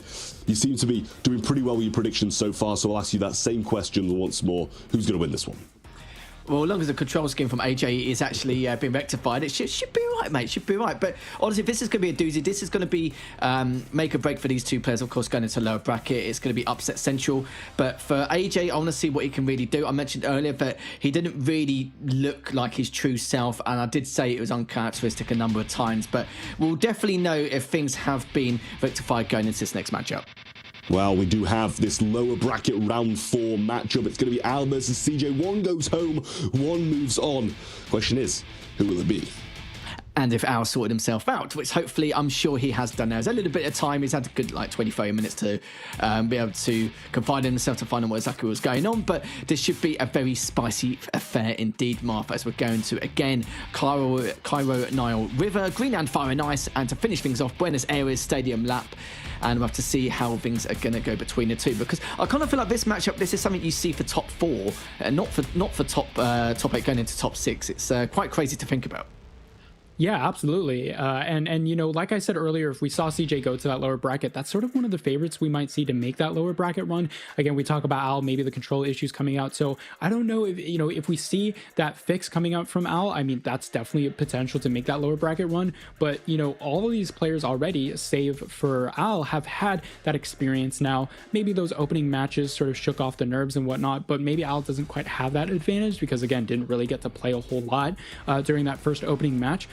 So I'm going to give the slight edge to CJ for this prediction here, but it could be anyone's race depending on how things shake out. But these two opening tracks, like we saw previously, are going to be very spicy, especially for the Fenner Super Sport. What an incredible car for both these players to take advantage of as we get onto Cairo Nile River. Here we go. CJ versus RPM Al into this lower into this lower bracket final, lower bracket matchup here. CJ going to take that early second place lead here as they both go for slightly different routes. We see CJ trying to go for that right side barrel roll, Al going for that left side, and that's going to give CJ a pretty massive advantage. I wasn't expecting this right out of the gate from Al trying to go down to that lower one, and it may seem like we might have some of those control issues once again because Al is doing a little bit of interesting corners here, and especially for that little section they're going up against the rough terrain for the sand, losing quite a bit of speed. But as we see on the other side of things, CJ is barreling down this straight, making sure to get as much airtime as possible, doing everything you can. Like right there, if you do that 360 in the air, you sort of lift all 4 tires off the ground. That's going to get you into that airtime sort of mode where you get that 30% speed across the board. So that's going to be a very big advantage for CJ, doing even more floaty drifts, trying to take advantage of the Fenner's handling. Yeah, because it looks like he's not actually drifting at all. I don't think I've seen him drift once, unless I'm mistaken. But switching over to CJ now, just a commanding lead here. Got the shockwave to boot after his next bend, and is looking very strong and looking to be in prime position to take this first track already here. as they're now going through, as he's just going to drive in that straight line, just trying to refine his lines as much as humanly possible. As to switch over to Al here, yeah, kind of feel like he has pretty much given up already, but I do feel like, yeah, something isn't right, because I don't know if you've noticed, but I feel like he hasn't drifted once, so I don't know if it is a control scheme issue or anything like that, but CJ just absolutely running away with it, and I think we can safe to say it's a guarantee that CJ will be taking victory in his first track of the series. Oh yeah, I mean, you can even see they look like they're on entire different continents with the difference in speed here and the difference in length of victory from CJ. So yeah, it's just really unfortunate for Al because we know his potential is just so high. Yeah. He races incredibly well. The gameplay from this dude is just out of this world. Again, both these players doing some great runs to get here again for that qualification, but also CJ 360ing into the wall. I don't know if that's going to give Al enough time to catch up, but certainly a little bit interesting from CJ, maybe knowing that he could take some more risks than maybe otherwise could have. But yeah, just very unfortunate for Al. It could have shaped up really, really differently if the control scheme issue was sorted out. Again, you may look at this and say, well, what's going on? Why is there such a big difference? But you have to remember that both these players are at the absolute elite of Asphalt Legends Unite. Yeah, as you see, no drifting, as you mentioned, and rightly pointed out. So I think that's sort of the main issue. If you're not able to drift in this game, that's sort of giving you a big disadvantage. But CJ will be crossing that finish line a couple seconds earlier, giving him a 1-0 lead in this lower bracket matchup. Yeah, very odd, I think is the correct word, but I'm not going to take anything from him because I don't want to grudgingly say anything about his skill or performance, because we know he plays extremely well. A previous champion, like this is what I'm talking about. So I do feel like something personally isn't right. I could be completely wrong, but I want to make kind of like a statement there just in case, because it just seems weird that I didn't see him do one drift, and that obviously if you don't drift at all in this game, it's going to cost you dearly, which is just mad, absolutely crazy. But CJ, we're not going to take anything from him. He does become the victor here on this first track in the series. One more, we'll be able to seal the deal here and see him into the next round of the lower bracket here. But I hope if there is anything happening with Al, that it'll be rectified in time. If not, then I'm sure we'll see him again in another Snapdragon Pro Series Asphalt tournament. Yeah, absolutely. I mean, what we might want to talk about though is, CJ continuing. I mean, assuming if the issues aren't fixed, CJ's pretty easily going to probably take this next track. So talking about maybe the matchup with Cincinnati, honestly, that's going to be a very, very interesting one. Yeah. Was that the one we already saw? No, it was Cincinnati versus Joe's. So I think both these players may not have faced each other before, so it's going to be very interesting to see how that goes down. But look, as you mentioned earlier, Al did have a previous victory here with the Snapdragon Mobile Open Season 3, and then on the other coin, or on the other side of the coin, we had CJ with a third place in that season for appearance. So again, both these players, it's not like Al came out of nowhere with somehow qualifying with some miracle run. He's a very good veteran that we've seen previous times before. Again, same thing as CJ. So CJ just doing a great job making sure you play safe, because hey, look, regardless of what happens, if CJ wasn't playing as safe or as good and wrecking all the time, Al would have the potential to win. Yeah. So don't want to take anything away from both these players as we move on to San Francisco here, which is a bit of a change up. So we'll see both these players try and snatch an early victory, especially with that 360 coming in. Looks like CJ's trying to opt for that, trying to get more nitro, but as a result, Al actually taking the early lead, going through that inside line, but CJ with that shockwave is going to extend that and go ahead and take the overtake on the inside there for the next chicane. And I feel like, oh, there we go. Bunch of barrel rolls, or I'm sorry, 360s coming out from CJ is going to give him so much more nitro, and I'll trying to take that safe route, not bumping into anything with the 360s, but as a result, won't have any nitro whatsoever. It does indeed, yeah. It does look like Al's playing on an auto drive. It looks a bit interesting in itself, but we'll let him crack on anyway. He managed to stay onto the track, but CJ just doing everything he can here to extend his lead with the shockwave into the double nitro over the bridge, and we'll have time now to shockwave over this next jump before going underneath this next bridge to then put the nitro over into the double, and it's looking pretty damn strong here. And I must say, it's looking like he's going to be the clear victor here and looking to close this out in a clean sweep. But Al got a little bit stuck in a barricade. I think that could be a matter of the fact that his time is up here. But yeah, it's we'll have to see. We'll have to see what happened. Well, maybe we'll hear from him at a later time to find out what exactly occurred here. But CJ will be looking to try, and Silver's just going to finish this off. Basically a victory lap now, going around this next bend, and we'll be seeing him against Cincinnati later on in the next lower bracket match. Yeah, I was getting reports that his original control scheme wasn't available to him. He normally does play on controller, as far as I'm aware, and I guess for whatever reason that wasn't available to him. So I had to try out some different controls. And look, I mean, something we do talk about often in Asphalt Legends Unite is the control scheme. I mean, a lot of players use different preferences. I prefer tilt. Some players prefer touch drive. Some players prefer a controller. Some players want to do mouse and keyboard. CJ going a bit too far, flying a bit too close to the sun. But ultimately, the lead is just so big that he's going to end up taking this quick 2-0 here, continuing on into the lower bracket as a result of some unfortunate control issues for Al. But nice to see him appear here. Great job qualifying yet again, and I'm sure we'll see him in no time for the next roundabout here for the Snapdragon Pro Series. And great job from both these players. Yeah, for Al, yeah, congratulations to him, but I'm sure, well, certain that we'll see him at some point in a future Snapdragon Pro Series Asphalt Legends Unite final. But it is unfortunate if that is true about the controller scheme, because I'm also a controller player, so I would probably be in the exact same boat. Well, actually, no, I wouldn't be, because I wouldn't have qualified.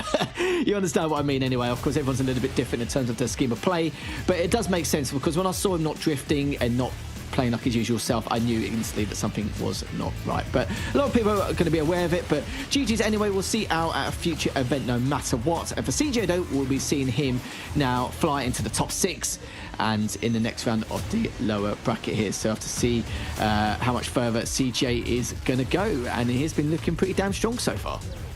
Yeah, I mean, you don't want to take anything away from this victory for CJ, doing a great job of playing safe, secure, and getting that lower bracket win there. Great job to continue on, and we'll see if he can, continue that lower bracket streak. Again, once you start to get momentum, it can be anyone's game in that lower bracket derby. I will say it's really disappointing not to see Al being able to play at his best. Obviously, he's, as we've mentioned, won a Snapdragon Pro Series event before, so definitely has the accolades to be able to take on the best in the North American region, but will be defeated by CJ now and knocked out of the competition. I think it goes to show, as you guys said, CJ has shown a lot already so far, so let's not take this away from him. This victory is very much well earned for him and has managed to take down Al in that 2-0 fashion. We will have JayQuim versus Joe's up next. It will be quite a tussle at the start by the way these guys have been playing so far, and then Cincinnati versus CJ after that, and the winners of both those games will face off to see who will play Pickle for a chance to get to the grand finals of the open finals of the Snapdragon Pro Series here. It's going to be a great couple of games, Marv. I cannot wait to see who's going to be able to come out on top of these ones. Yeah, both of these lower bracket matchups are going to be spicy, to say the least. I mean, you see JayQuim have that sort of momentum going into those upper bracket matchups. So honestly, I'm looking at him as sort of the favorite between JayQuim and Joe's. Both these players, again, playing absolutely pristine Asphalt here into this tournament. But you saw JayQuim's sort of momentum going into that match versus Pickle, sort of the newcomer on the scene, in addition to Joe's as well. But I sort of give that edge to JayQuim here for this match. Yeah, I mean, all of this lower bracket is going to be so close. We've got some great contenders. We'll see who will come out of this lower bracket just after a very short break.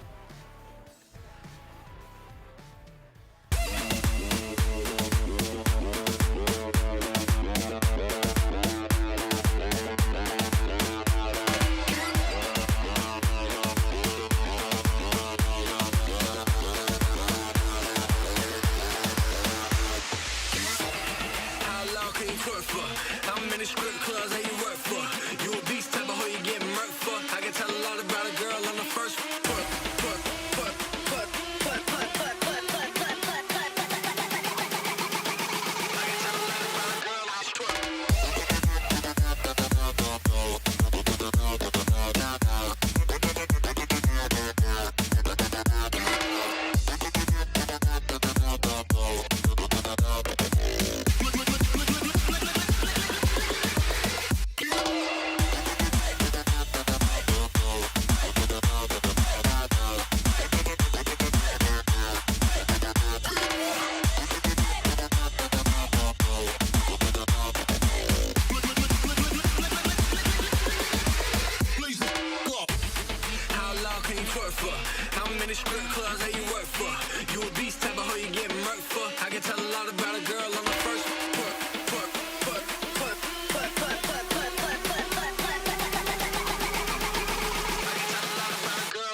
The Snapdragon Pro Series is brought to you by Snapdragon Elite Gaming, Monster Energy, DHL, and the United States Air Force.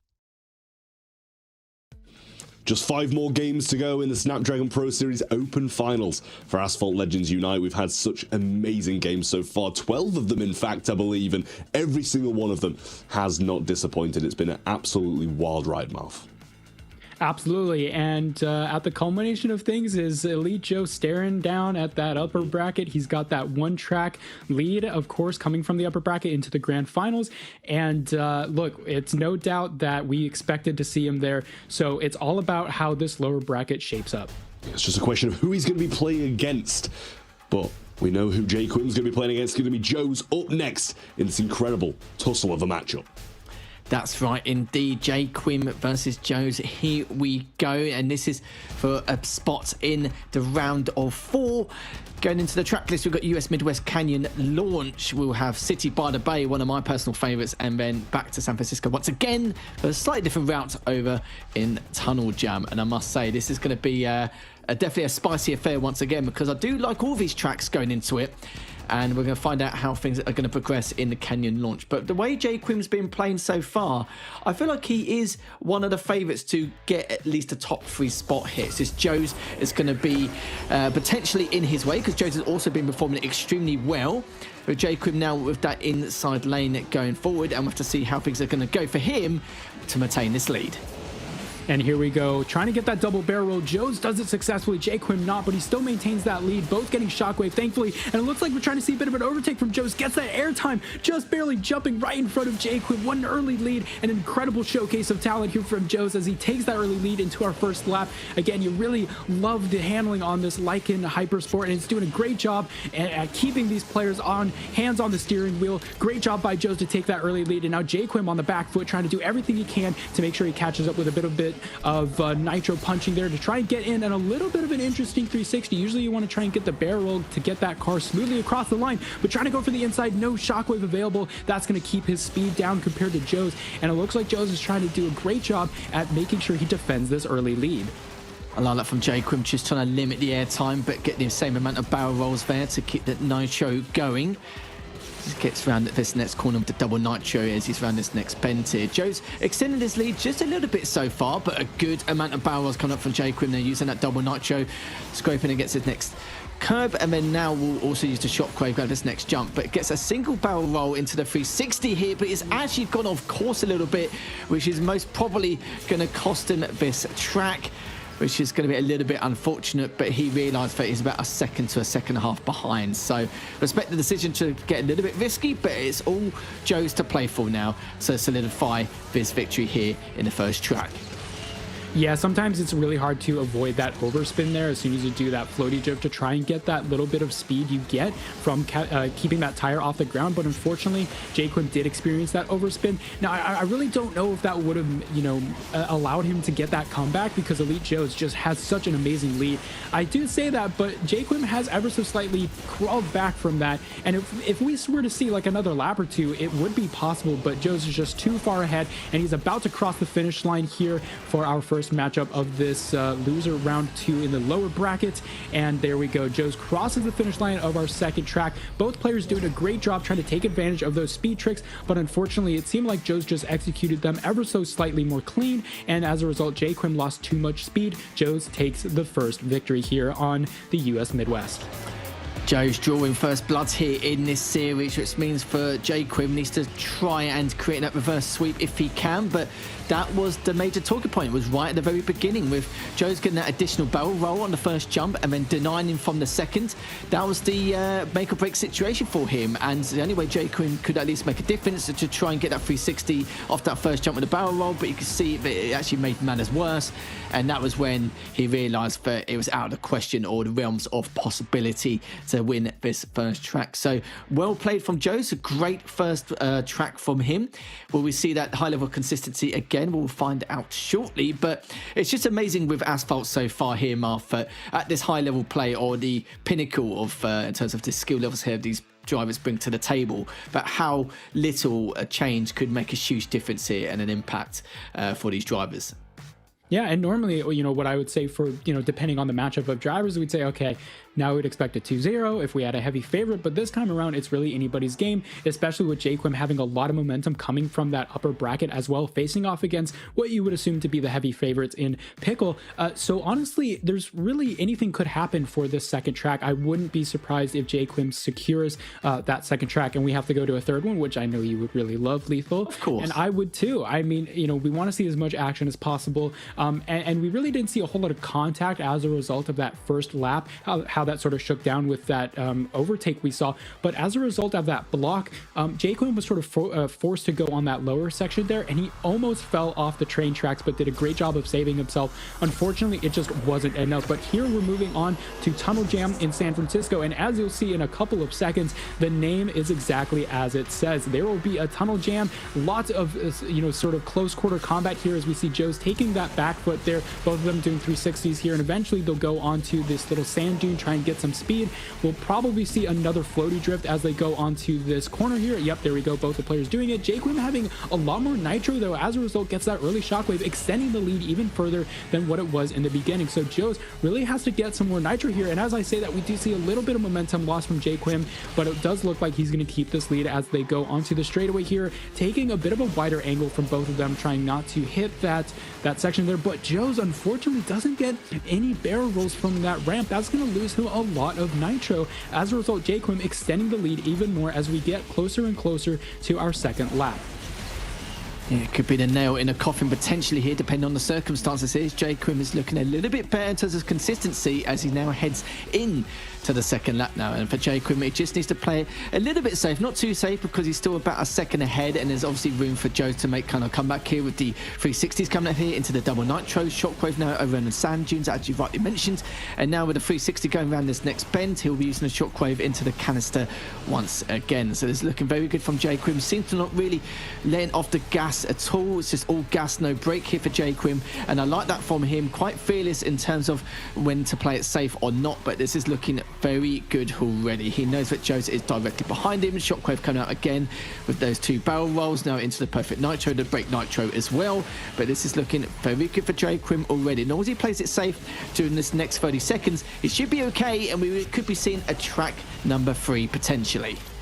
Yeah, I think we're definitely going to see it as we come into the last hairpin corner. JayQuim securing the 1-to-1 tiebreaker. Oh, it was almost close. Seems like there could have been a comeback, but JayQuim secured it. Very good job coming out from JayQuim here in this second track, doing that little bit of securing that 3-track series here. We saw something similar against Pickle. So now it's a question of, can JayQuim follow it up with another victory over Jaws for this 3rd track? I'm curious to see. Or will it shake out previously where you get that track on that second go about, and you sort of hope for JayQuim that, like, oh, you have that sort of newcomer blood, that sort of energy, but eventually get shut down in that 3rd track. But here JayQuim just did a phenomenal job, and it really was a pretty extensive lead there. You saw a lot of differences in the routes that they took for that banking section there, and there we go. As a result, JayQuim doing a great job maintaining shockwave well throughout the series, and is going to secure that tied series.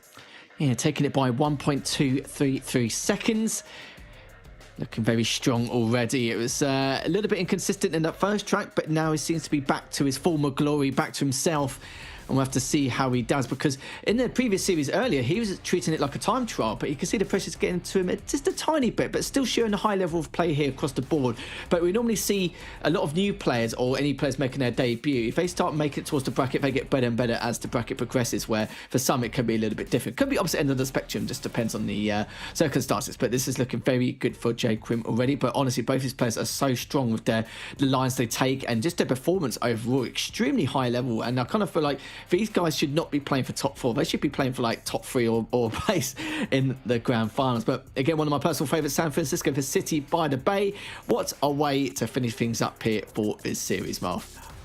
Yeah, and this one, unlike the previous San Francisco track where it was, as the name implies, a bit of a jam there in the middle of the tunnel, was a little more close quarters. As a result, we saw both players trying to counteract each other, trying to decide, like, oh, do I want to overtake at this section? Do I want to bump? Do I want to do this or that? Whereas with the City by the Bay, it's definitely a very open track compared to Tunnel Jam. So there's going to be a lot more air time, especially with that big jump over the bridge later on in the lap, as you will see. But again, just like with the Canyon launch, it's all about this first start. Are both players going to do a 360s? as they will. Looks like JayQuim gets in an extra one, going to lose him a little bit of speed, but gain him a little bit of nitro. That's going to allow him to get an early shockwave compared to Joe's, and we see this early victory or early lead as a result. But Elite Joe's trying to do that little floaty drift there, getting some 360s, getting some nitro, doing shockwave instead of JayQuim's normal double tap nitro. And unfortunately, it does seem though that it lost him a little bit of speed during this corner though. We'll see how both players take a bit of a different line, trying to get that air over the gap. Joe's doing a very good job of making sure he doesn't wreck, crashing into the bridge structure there. And again, this little section here where we see them going over top the Golden Gate Bridge in beautiful sunny San Francisco, it's going to determine how much airtime you get. Both the players doing 360s with the nitro to get as much airtime as possible. JayQuim opting for the barrel rolls, Joe's opting for those 360s. So it doesn't look like that really changed too much in terms of the lead going on into this hairpin corner into our second lap. Oh, Joe's got a lot more barrels in comparison in that last jump, which means he deserves to initiate the shockwave a lot earlier going over that next jump. But switching over to JayQuim, no, he seems to be sitting pretty in that first place position, maintaining that lead and going across now to use that shockwave around that straight corner. But we saw JayQuim actually go up one of these jumps and actually limit the airtime. But actually, I think that might have been Joe's actually, excuse me. So it seems to be that he's actually going to do that again. JayQuim now going this next corner using that shockwave. But you've got to remember, Joe's is only about half to 3/4 of a second behind it. JayQuim still just keeping that consistency across the board, using that double nitro to get around this next bend. Playing it a little bit safe, but lost a bit of mileage here as he now is going across here, not able to shockwave, which means he's going to have to use that double nitro. But the problem is for Joe's though, is so far behind from that unforced error earlier, but it is going to cost him massively. But JayQuim now using a shockwave over this next jump. So many overspins coming out from JayQuim. I was a little curious to see if Joe's would be able to catch up, and he does gain a little bit of ground, but it won't be enough. JayQuim takes this series, finally doing what he could in that upper bracket and securing the 2-1 victory. We will see him advance to that lower bracket semi-final. Great job by JayQuim, and great racing from Joe's as well. Unfortunately, I think it was those shockwave differences and also that route difference as well coming out at the end there for JayQuim that secured him the victory. So both drivers doing a great job. We didn't really see a whole lot of like dirty contact or anything, so it really came down to the routes, it came down to the airtime, and as well as the airspeed tricks, and it just seemed like JayQuim did a better job of executing them throughout this track. Certainly did indeed. We saw some slight difference in terms of strategies here. We saw that Joe's was trying to favour when he went downhill to try and at least clip one of the jumps to get a low amount of airtime, but get the barrel rolls required in order to use the nitro to gain some kind of edge onto JayQuim, but it just was not to be. A few errors here and there from both players, but the pressure was definitely on the shoulders for both of these, because now sadly for the likes of for JayQuim, he'll be seeing him into the top 4 now, which he's going to be pretty damn happy with himself considering it's his debut. Yeah, I mean, JayQuim did look really, really strong there, and, you know, it's just one of these kind of underdog players that came in today who's just succeeding time and time and time again, and obviously has had a very long road through, kind of got through that first round unexpectedly, and we're kind of, oh, okay, maybe he's got something. And clearly he does, because he's just powering through these rounds one after another now in the lower bracket. So does manage to take down Joe's and move on to be able to face the winner of Cincinnati versus CJ to then fight it out to try and take on Pickle, who obviously did take quite a hefty loss against Elite Joe in that upper bracket grand final. So we'll see who's going to be making all the way out this lower bracket. We're starting to get to the end of the day, which is, you know, is bittersweet because we're going to be able to crown a champion soon enough, but still got a few more games. And up next is going to be Cincinnati versus CJ Marv. Yeah, bittersweet is a good way to put it as well for this matchup, because both of these players, Cincinnati and CJ, you'd really want to see in that upper bracket, but unfortunately that just wasn't the way that it panned out. Cincinnati facing Elite Joe earlier on in the tournament. I mean, again, it's the heavy favorites, what you're really going to do. But, you know, as we say in a lot of other esports, if you want to win, you have to beat everyone. So even though you're sort of not favored going up against, you know, the heavy favorites for the tournament, you do have to win against them in order to continue on. So it sucks that one of these players is going to go home. But, you know, we talk about that lower bracket momentum, and I think both these players have a good chance of making it out. Yeah, it's really sad to see players exit, but obviously someone has to lose, someone has to win, and the players winning, they're going to keep on powering through this bracket and trying to trooper on towards the bigger amount of the prize pool, which is what pretty much everybody is here for at the end of the day. They're competing for the lion's share, so definitely want to get further and further through this bracket and try and make it all the way to the end, because these two players, Cincinnati and CJ, is a big matchup at the end of the day, and whoever wins is going to go on to face off against the winner of that previous match. So let's get straight into it. Cincinnati or CJ? And CJ, with that comfortable victory earlier on, is going to be facing against Cincinnati coming up next. And this is another match for the top 4 to see who'll be fighting it out against the next opponent after this. But I must say, it's going to be a very close-knit victory here for one of these two players. I think Cincinnati, we saw some extremely good performances from earlier, but there was also some shaky starts here and there in terms of his track performance as well, Sears. So I want to see what kind of Cincinnati we're going to get going into this matchup. Yeah, I'm also curious to see what type of Cincinnati we're going to get. You can see the track list here to our right-hand corner: US Midwest, Canyon Launch, San Francisco Tunnel Jam, and if needed, San Francisco, the City by the Bay, which we did need for that previous series. So if you watch the previous series, you'll feel right at home for this one here for the second bout here in the lower bracket. But something I will mention here, we didn't really touch too much on the history of both these players. I mean, CJ was making multiple appearances here in the Snapdragon Pro Series, but Cincinnati, some players may not be super familiar with. Like, why are we so comfortable saying his name is possibly a favorite for this lower bracket? And that's because he did play under a different name a couple of years ago and did really, really well in those mobile opens at the beginning of Asphalt esports history. So this is a veteran that we don't say his name lightly, because Cincinnati can do some real damage at tournaments. So, you know, as I said earlier, it's going to be very sad to see one of these players go home, but unfortunately that must happen for the tournament to continue. One of these players will be facing JayQuim in the loser or the lower bracket semifinal. And as I said, with the Canyon Launch, this start of the race is going to be so important. So that forced barrel roll we see, that's going to determine the rest of the lap here. CJ takes that early lead, trying to get both of those nitro bottles, not quite managing to do so, but has that lead. Only does one barrel roll. Cincinnati sliding in underneath with the double barrel roll. What an incredible showcase. And that's going to give him such an early victory, an early advantage here, as CJ tries ever so closely to catch up, but doing a great job getting that triple barrel. Cincinnati doing that sort of landing there where you have that shockwave to manage that expectations when you go down and lose that speed. Both these players still a little bit neck and neck, but Cincinnati with that double barrel roll undertake, if you might want to call it, was an incredible showcase of just the skill of both these players. And it seems like he got that lead into the straightaway now. Yeah, CJ did get an additional barrel roll on the second jump, but of course that first jump is so crucial because of the fact that you wanted to try and at least establish that high speed as early as possible.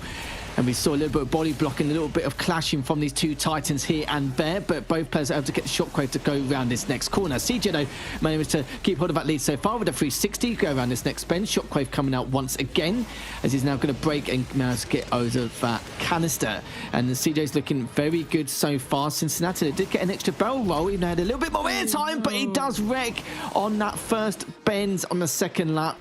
And that is going to sadly cost him dearly here, as CJ now is looking to try and secure this first track victory. Oh man, you hate to see the wall ride wreck. We've seen it so many times already in this tournament. I mean, as a result, what we saw CJ try to do is actually drift through that corner. You know you're not going to make it and you're going to hit into the wall, but that's so much better than possibly wrecking. And so that's the strategy that CJ took, where Cincinnati knew he was a little bit on that back foot, had to try and get as much momentum as possible. If the wall ride worked out, we could have been a very different story coming into the second lap, but unfortunately, that just wasn't the case. If you want to risk it, you got to go for the biscuit. So unfortunately, that just didn't pan out quite well for Cincinnati, but both of those overtakes in that first lap were absolutely incredible to watch. Cincinnati overtaking CJ through the under barrel rolls with the double, and then CJ opening with that overtake on the inside line. But as a result, CJ secured that victory lead here into that second lap, and CJ will take this first track here on the US Midwest. And this could give us the potential to see a third track, because both these players were neck and neck. It just was a result of that unfortunate wreck there on that wall ride, but CJ manages to take it here.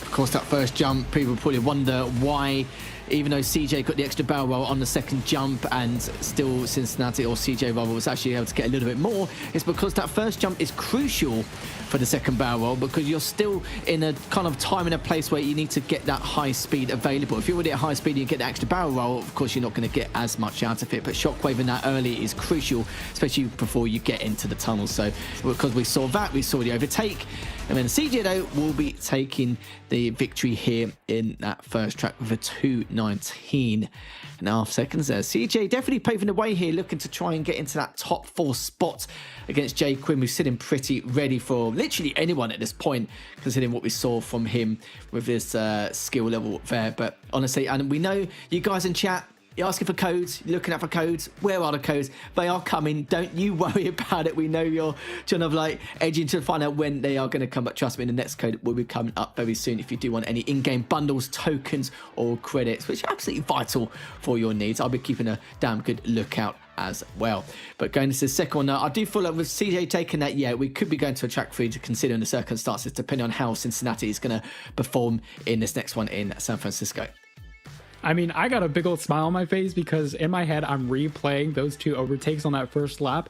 Honestly, if you want to look at textbook clean racing overtakes, those were some of the craziest ones I've seen. We got a double barrel roll going underneath CJ to do the overtake at the very beginning of the first lap, and then just a couple of moments later we saw the very clean inside line overtake. No wrecks, no knockdowns, no blocks, just some incredible precision driving coming out from CJ to clinch that victory there. Great job by CJ making sure he hangs on to the lead, and props to Cincinnati to try and go for that wall ride in the second lap. Again, like we said, you want to do everything you can to maintain that momentum, especially going into that second lap. Something we don't talk about is we do mention the time trials, but those time trials are only 1 lap. So something that these players usually don't have to consider is how you're actually going to cross that line and go into the second lap. You want to maintain momentum. Usually, instead, you would try and finish, at the perfect angle, and you would just wreck afterward. You cross the finish line because it doesn't matter. That's not the case. So thinking about how you go into that second lap is super important, and both these players took very different strategies, and for CJ, it paid off. But both these players now on to San Francisco,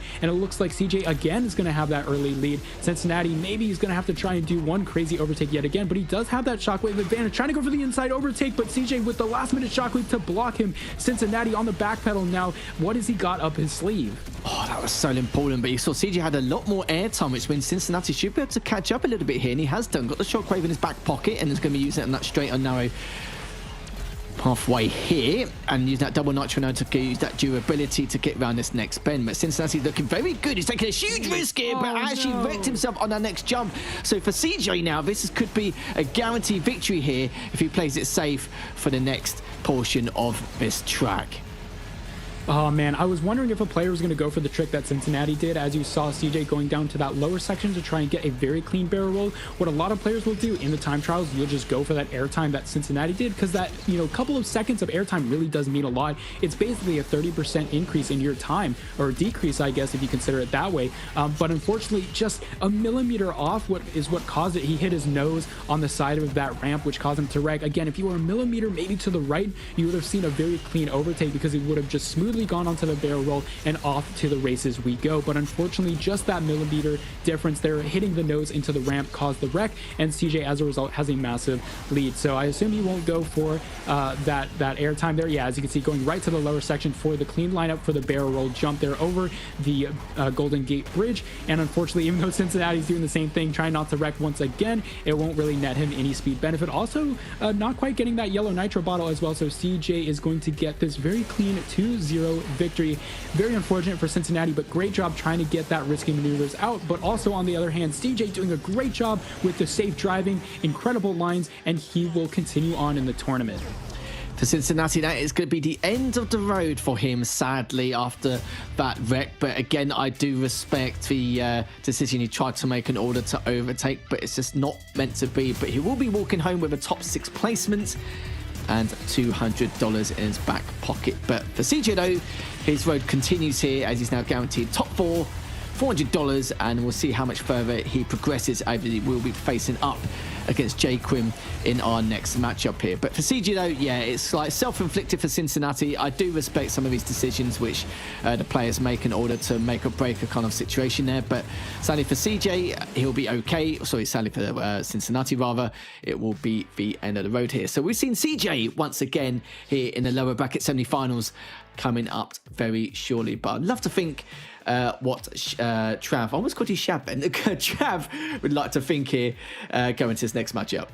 Yeah, no, as you said, it was self-inflicted, but, sometimes you kind of have to take the risks that are going to occasionally cause you a bit of pain, and obviously that's what Cincinnati had to do there. He was kind of lacking. He was dropping further and further back, so a little bit of a risk is kind of what was necessary, but, I could have shed a tear when I saw his car wreck, because, I really wanted that to go to that third one, because it seemed so close all the way through, so it's really disappointing that we didn't see any more of Cincinnati. We saw him back at Gamescom with a fairly early exit again, so disappointed to see him drop out of this competition competition as well.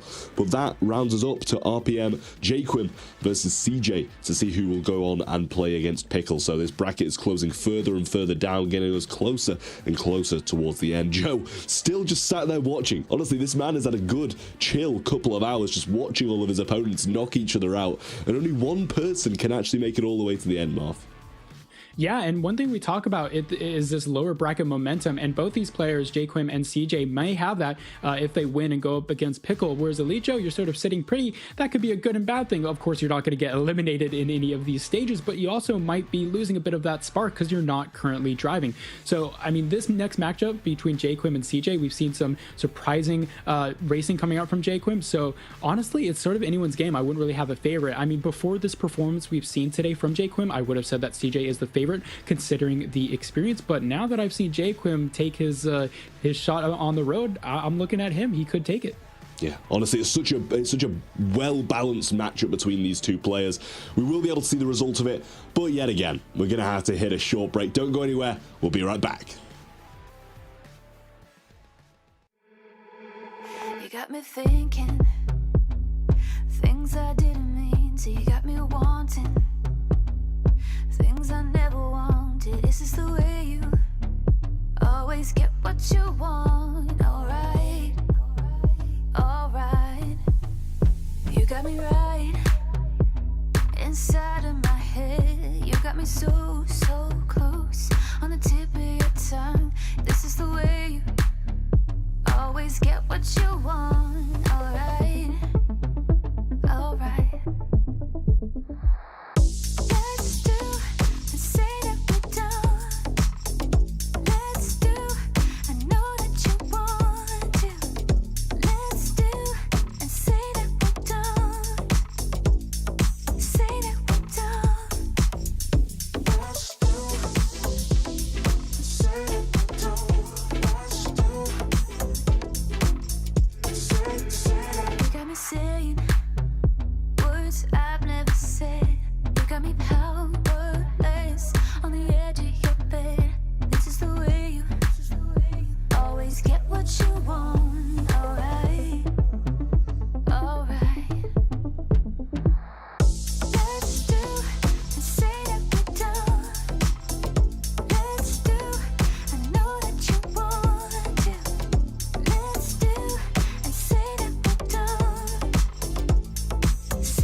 The Snapdragon Pro Series is brought to you by Snapdragon Elite Gaming, Monster Energy, DHL, and the United States Air Force.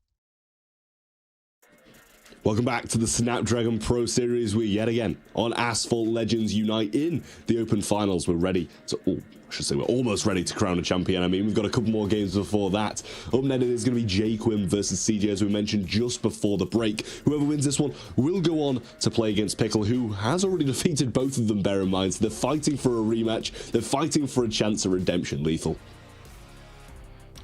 Yes, it certainly is indeed. And with JayQuim now, we have to see if he can continue what he does best. But we do have a code. We know you guys have been desperate for a code to put in game, and you can get all those tokens, credits, or bundles, whatever shebang is going to be appearing for your very eyes. So make sure you grab that code and put it in game to redeem. But yeah, for JayQuim, I did call earlier that in the upper bracket semi-finals, I feel like he has very strong potential to make a podium finish just from his performance overall and his very, very high level of consistency and his lines, because he was really clawing back against a lot of his opponents, no matter how far behind he was.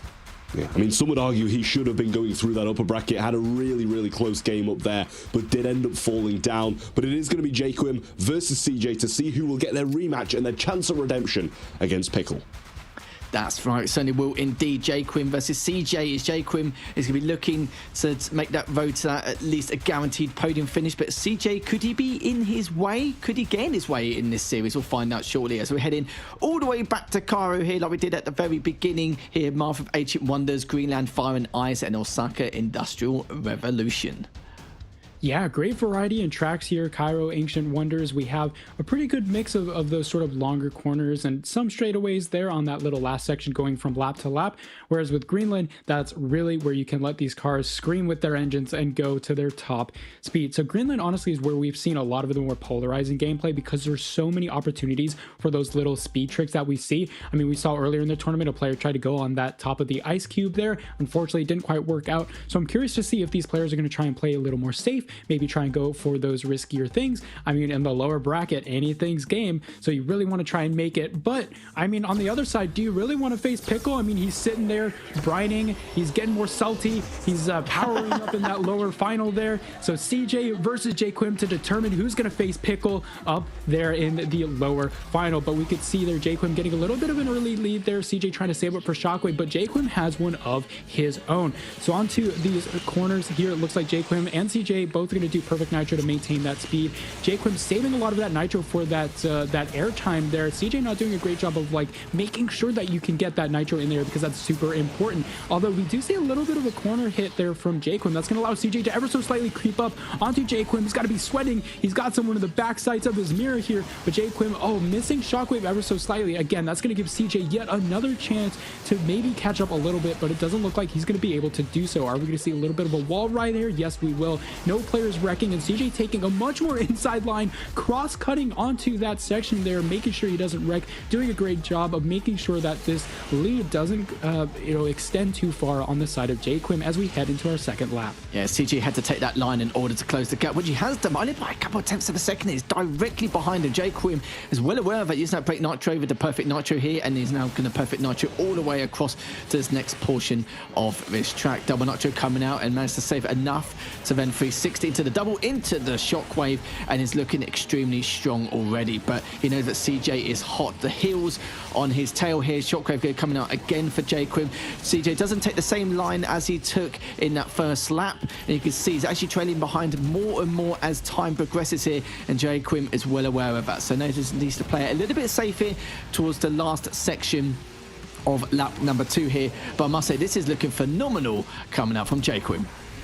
Absolutely amazing lines coming from JayQuim. Yeah, as you said, very clean racing, lots of shockwaves, and there we have it. JayQuim taking the first track, and this is a bit of a different start. Usually he doesn't take that first track. We usually see him go on to that 1-1 tie, and then previously he was able to break that streak of losing that third track. So we'll see if this time he can clear it in a quick 2-0. But CJ and JayQuim opting to take slightly different routes throughout the course of that race, and even though they weren't drastically different, it just seemed like JayQuim had the ability to get more shockwave. As you can see right there, CJ forced to do double tap nitro, whereas JayQuim had the ability to do shockwave. So even though we did see CJ having some opportunities to catch up, I think it was just a really great job from JayQuim to defend the lead over the course of this track, and as a result, he is the first map winner in this series. Yeah, he defended his lead a lot better in lap number 2. It was like a night and day difference in comparison to what we witnessed, because you can see the pressure was on him quite a lot from CJ at the beginning. But yeah, lap number 2, it was just an entirely different story from what we saw from JayQuim there. Just a lot more refinements, better lines, great nitro management overall, and you can see how much more of a refined he was in comparison to lap number 1, which where normally it's the opposite end of the spectrum. Normally witness that in lap number 1, but JayQuim was able to look absolutely flawless going into lap number 2. So it does mean for CJ, the pressure is on his shoulders. shoulders? Will he be able to take us to a track number 3, or will he fall short and get a top 4 finish, which is definitely something which isn't too shabby, but I'm sure he's going to be looking to try and get that top 3 finish as well. And this is where, you know, all the speed tricks, all your mechanics and fundamentals, everything you know about the game here going into Greenland Fire and Ice. I'm always quite excited to see exactly what situations are going to be pulled off depending on who's going to be on the back foot between these two drivers.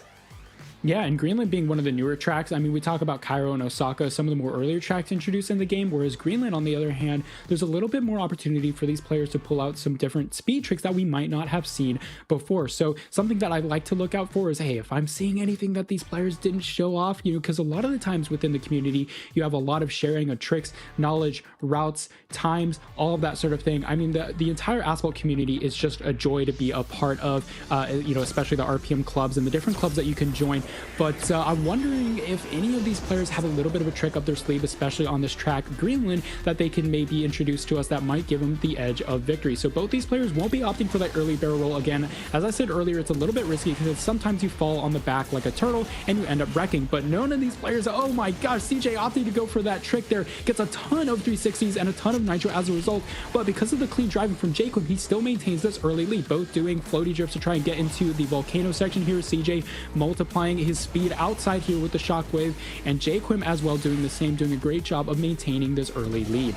Yeah, JayQuim had the inside lane at the very beginning and is actually able to increase that lead over time, and a great display of skill coming up from CJ earlier on with those speed tricks. But the problem is now it's going to be falling behind a little bit more as he didn't get enough barrel rolls to really maintain enough nitro to really gain the lead here. So he's at least a second behind, but still not too far off to par. A little bit of pressure on here as he's actually closed the gap by a few more tenths of a second, which JayQuim of course is going to be well aware of here, as both of them using that 360 as they come up that ice tunnel, as they're now approaching towards the end of this first lap. Yeah, and here we go into the corner section here. The finish line is going to be ahead of this hairpin corner again. So again, if you pay attention to how these corners are taken from these players, you can see that some lines are different, some of them trying to go for that inside, and then as a result, we just saw CJ bumping into a little bit of that corner. Is he going to wreck on this one? No, he's not. Great job controlling that barrel roll and doing a great job, following up with that airspeed trick, and he will gain some speed over JayQuim. But again, as we saw in that first lap, JayQuim just taking it nice, slow and steady, doing a great job, making sure his lines are clean, nitro management is perfect, drifting radius is great as well. And so as a result, even though CJ had that speed advantage, JayQuim doesn't lose a second of his lead that he's built up over the course of this track. Very close to almost wrecking there on that corner, but thankfully both these players making sure not to do that. This time around, JayQuim's going to get double barrel roll. Last time I believe he only got one, and he almost wrecked on that side there going into the barrier. This time around doing a good job of avoiding that as well. So really just some nice clean racing from JayQuim, and I think it's going to secure him the victory here.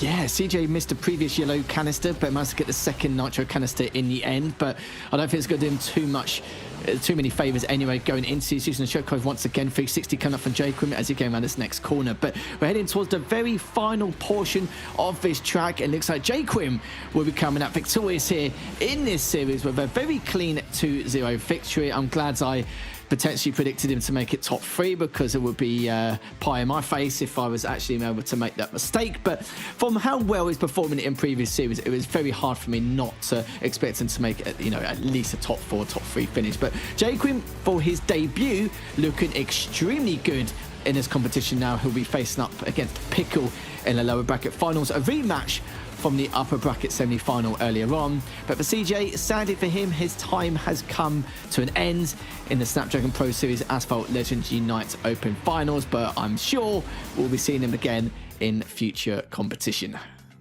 Absolutely, and great job by JayQuim making his first appearance and going all the way to the lower bracket final. Unfortunately for him, though, Pickle is ready and waiting, saltier than ever, and so it's going to be another rematch here, JayQuim versus Pickle. Can JayQuim use his momentum to possibly take that victory over Pickle? It was close, but it was unfortunately just down to the couple of knockdowns from Pickle that secured the victory for him in that upper bracket. Yeah, I'd love to see what Trav thinks. Trav, what did you think of that last series? Not too shabby from JayQuim, was it? Him generally, like, he doesn't do anything majorly flashy. He kind of just plays the race as it should be raced and comes out on top the majority of the time. Disappointing to see CJ drop out, obviously, but JayQuim definitely deserving of moving on there in quite a swift 2-0 fashion. Obviously, earned himself the rematch against Pickle, which didn't go his way last time, but he's hoping that this time he'll be able to take that win and get to the grand final. Lethal, you mentioned right near the start of the show that how he was performing, you were expecting this this podium finish. It was just kind of a question now of how far up the podium he's going to get. Yeah, that's going to be the true testament here as well. I did say earlier that for JayQuim, I need to see someone to truly test him in what time of his performance and what he can do.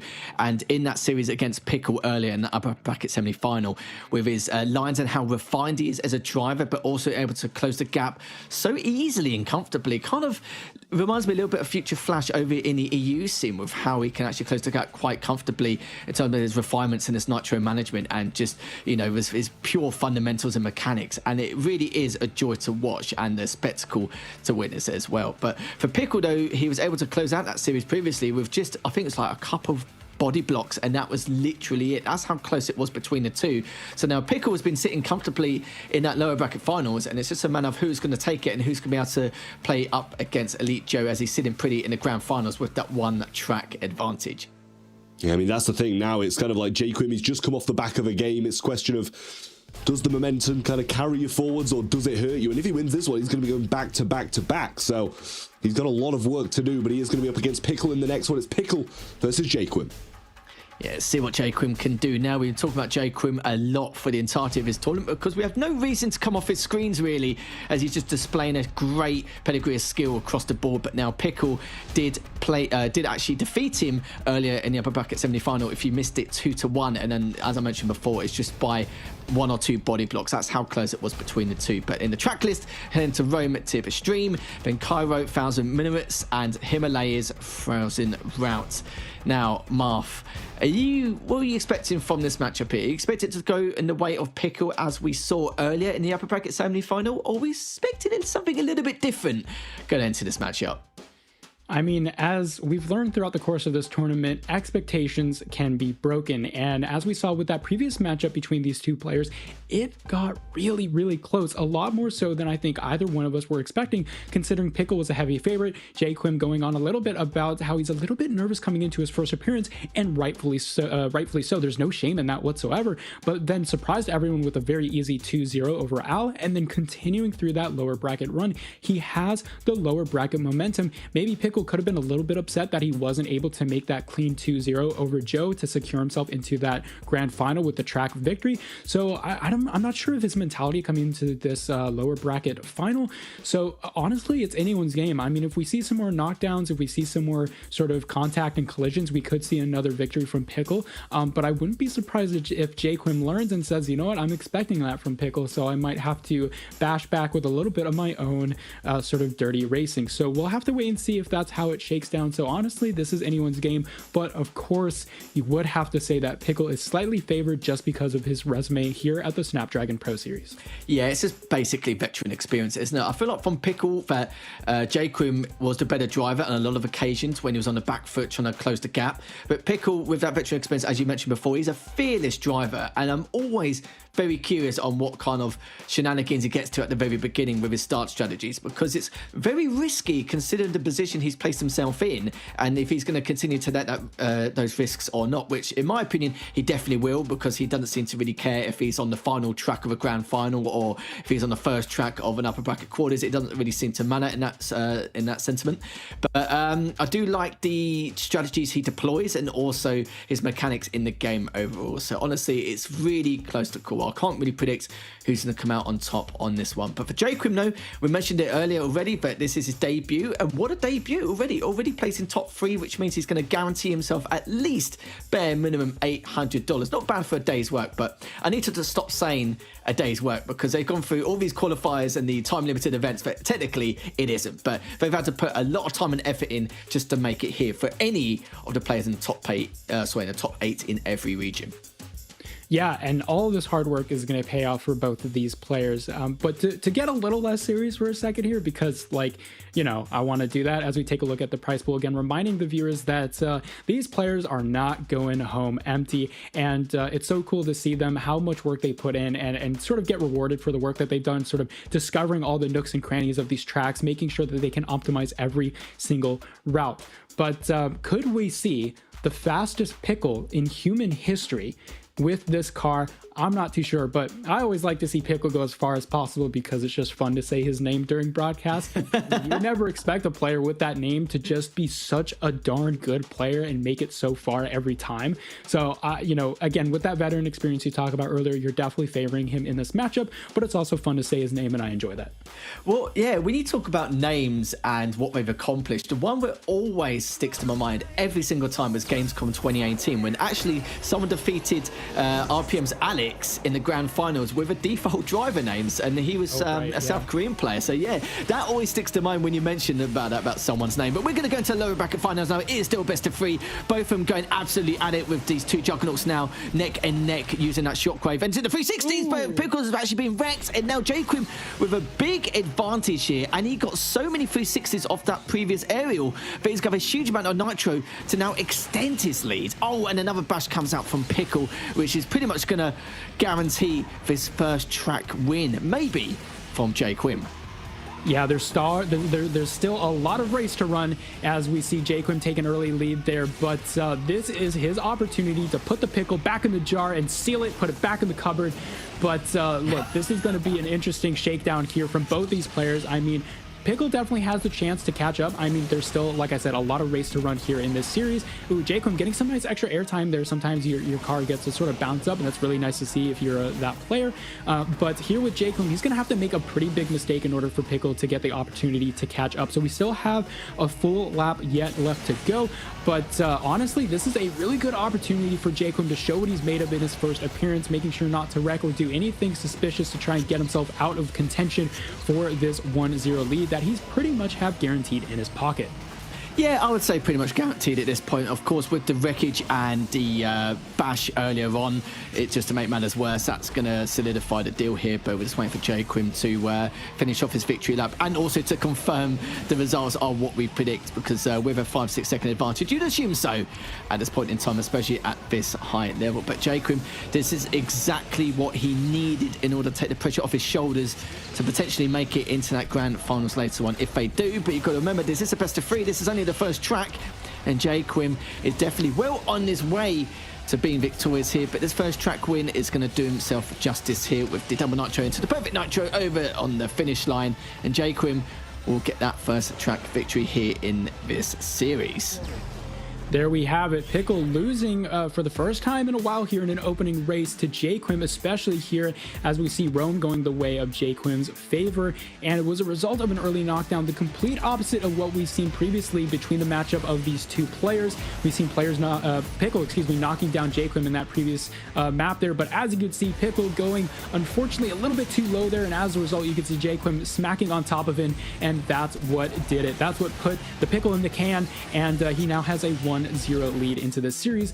That would be really unexpected to see JayQuim here in the grand final with his first appearance. Now, I'm not saying that Pickle is out of the race just yet. There's still a lot of race to run for both these players. I wouldn't be surprised if Pickle makes a great comeback in the second track, so I'm not going to hedge my bets just yet. But great job from JayQuim, at least here in this first track.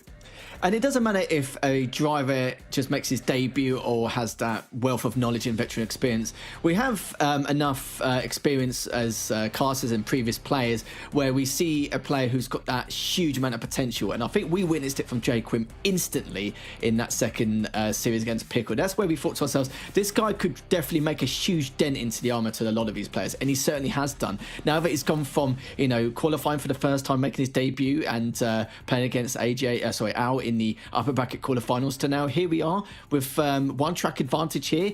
Could potentially close out to a 2-0 victory and maybe even matching Elite Joe in the grand finals like that. It's definitely a nice little Cinderella story which he could accomplish, but let's see how things are going to go, because Pickle has definitely got the cards up his sleeve. We'll have to see what shenanigans he does at the get-go, at the very beginning, with his start strategies and how he can comply and be able to maintain a potential lead going forward. So there's still a couple more tracks left to go here before we solidify anything going into the grand finals.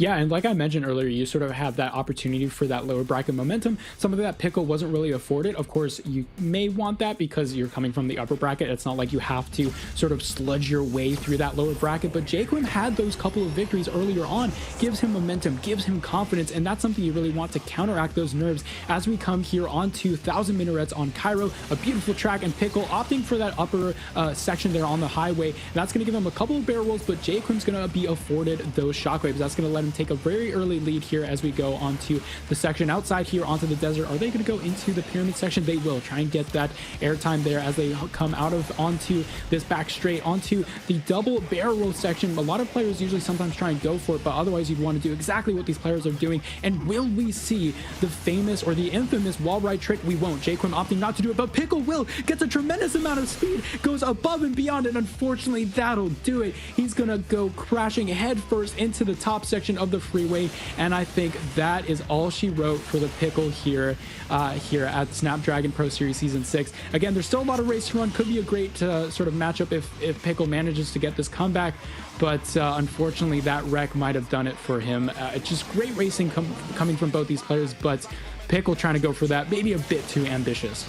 Yeah, that was a little bit unfortunate. He kind of had to take the risk though, didn't he? Because there was nowhere else he could have had in terms of being able to close the gap with that wall ride. But I thought he did succeed. I thought he might have had enough nitro to then carry on and stabilise, but just was not able to. But JayQuim just looked hot off the press at the very beginning. Was able to, you know, get that first initial jump, forcing Pickle to have to take a longer route, so to speak, and then making matters worse with his refinements overall, with his lines towards the halfway point of that first lap. But now JayQuim, as I mentioned before, this could be his victory lap. The player making his debut, we could be now seeing him in the grand finals and could also be victorious. We'll have to see what he could do against Elite Joe later on, but we haven't finished as of yet. We'll have to see if he makes any mistakes towards this lap and to see if he'll give Pickle kind of any edge, way, shape or form. But JayQuim just looking very good at the moment. Very unlikely that he'll be able to give Pickle a possibility in terms of bringing this back. Yeah, great job by JayQuim, keeping composure, and honestly, kind of unexpected to see him, you know, going for that safer route as he secures this 2-0, knowing exactly the play style he needs to play to take advantage, and letting Pickle wreck on their own, and securing the 2-0 in the lower bracket final. What an amazing race by both players. It was some incredible top Asphalt Legends Unite gameplay, but for JayQuim, it's his first appearance here at the Snapdragon Pro Series, and his first appearance in a grand final best of 5.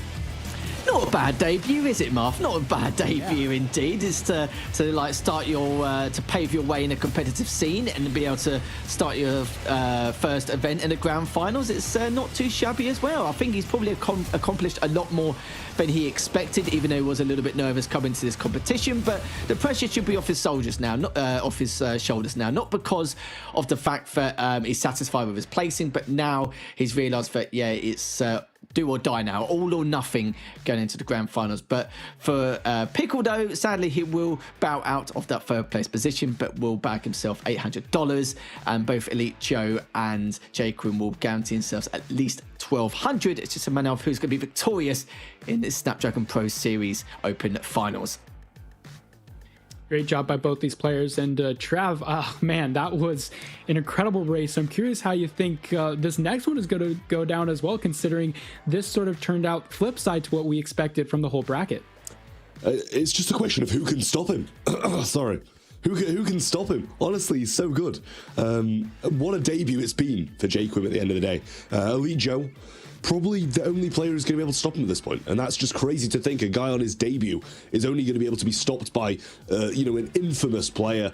He's been like to so many finals, he's won so many events, and who would have thought that the newbie, the new kid on the block, would have to be beaten, or not even beaten yet, I will say. He can still go all the way, JayQuim, but Elite Joe is definitely an absolute titan of this region, a titan of the game, and it's going to be a very tall order for JayQuim to win this one, Lethal. It certainly will be indeed. JayQuim just looking so solid. Like, look at his run as well. Dropping down into lower bracket round 2 thanks to Pickle's 2-1 victory due to just, honestly, just body blocks alone. That's how tight it was between the two. And getting through the likes of Joe, CJ, Pickle, you know, names everyone's very, very familiar with in the North American scene. And now the fact that he's in the grand finals in his first time in the Snapdragon Pro Series, it's not just showing a lot of promise here in his open finals, but just in the competitive scene overall and what he can do in the future of Asphalt.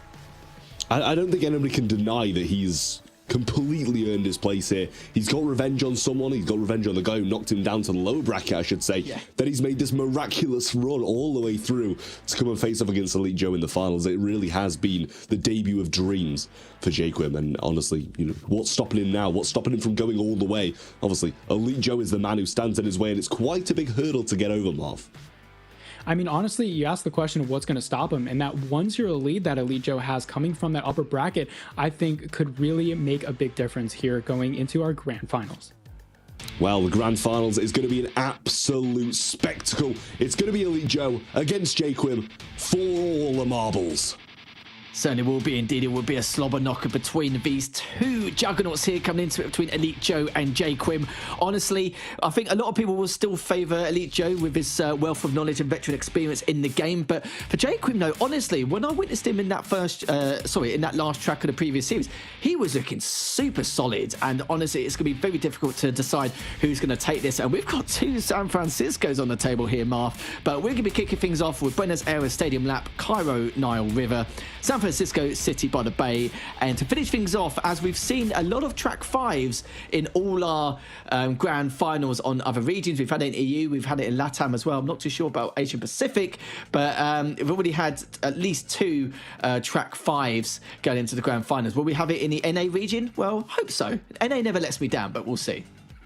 No, NA certainly doesn't let you down, and especially with that Demolition Derby aspect coming out from the North American players as well. That's always fun to see.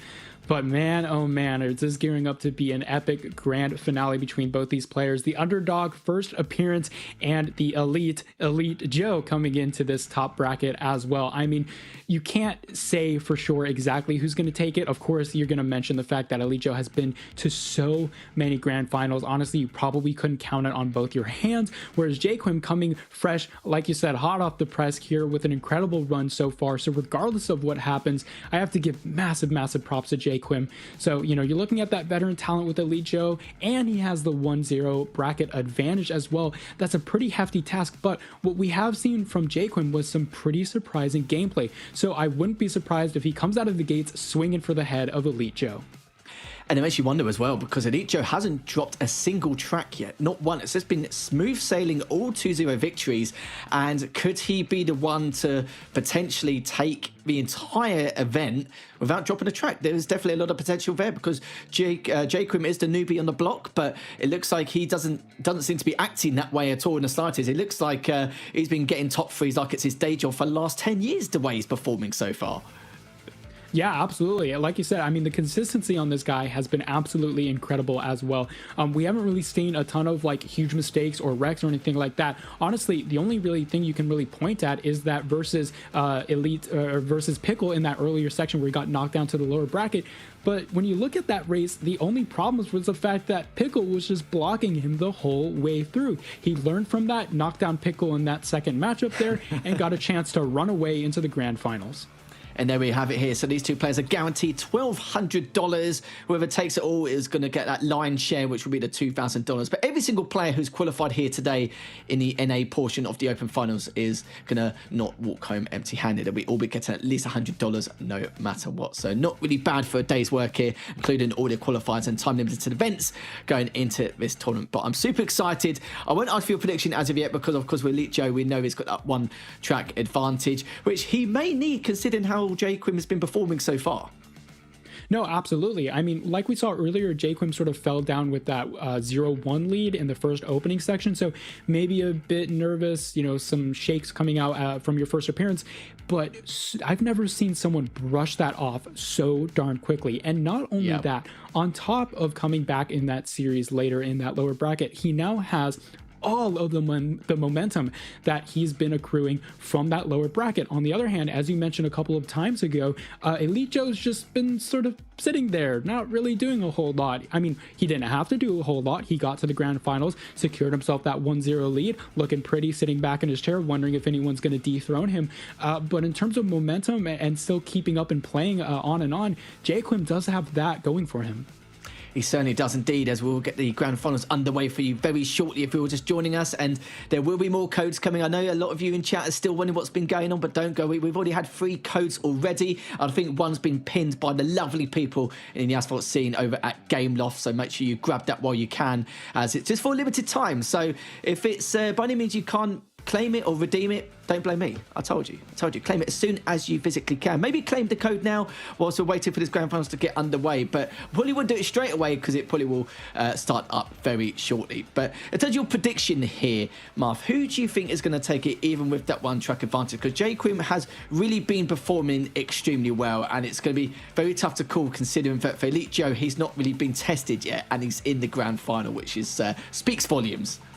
Oh, yeah. I mean, but, oh gosh, as you said, this is tough to call. I mean, if we had CJ or if we had, Cincinnati, Pickle, then you're looking at a 50-50. I mean, you might as well just say, whoever has that upper bracket advantage, you're probably looking at them to take an early victory. But now, even though, yes, Elite Joe does have that 1-0 start, JayQuim is just riding high on all of these lower bracket finishes, all of these crazy maneuvers, clean, pristine racing, clearly sort of cementing himself in the upper echelon of the Asphalt scene here in this tournament.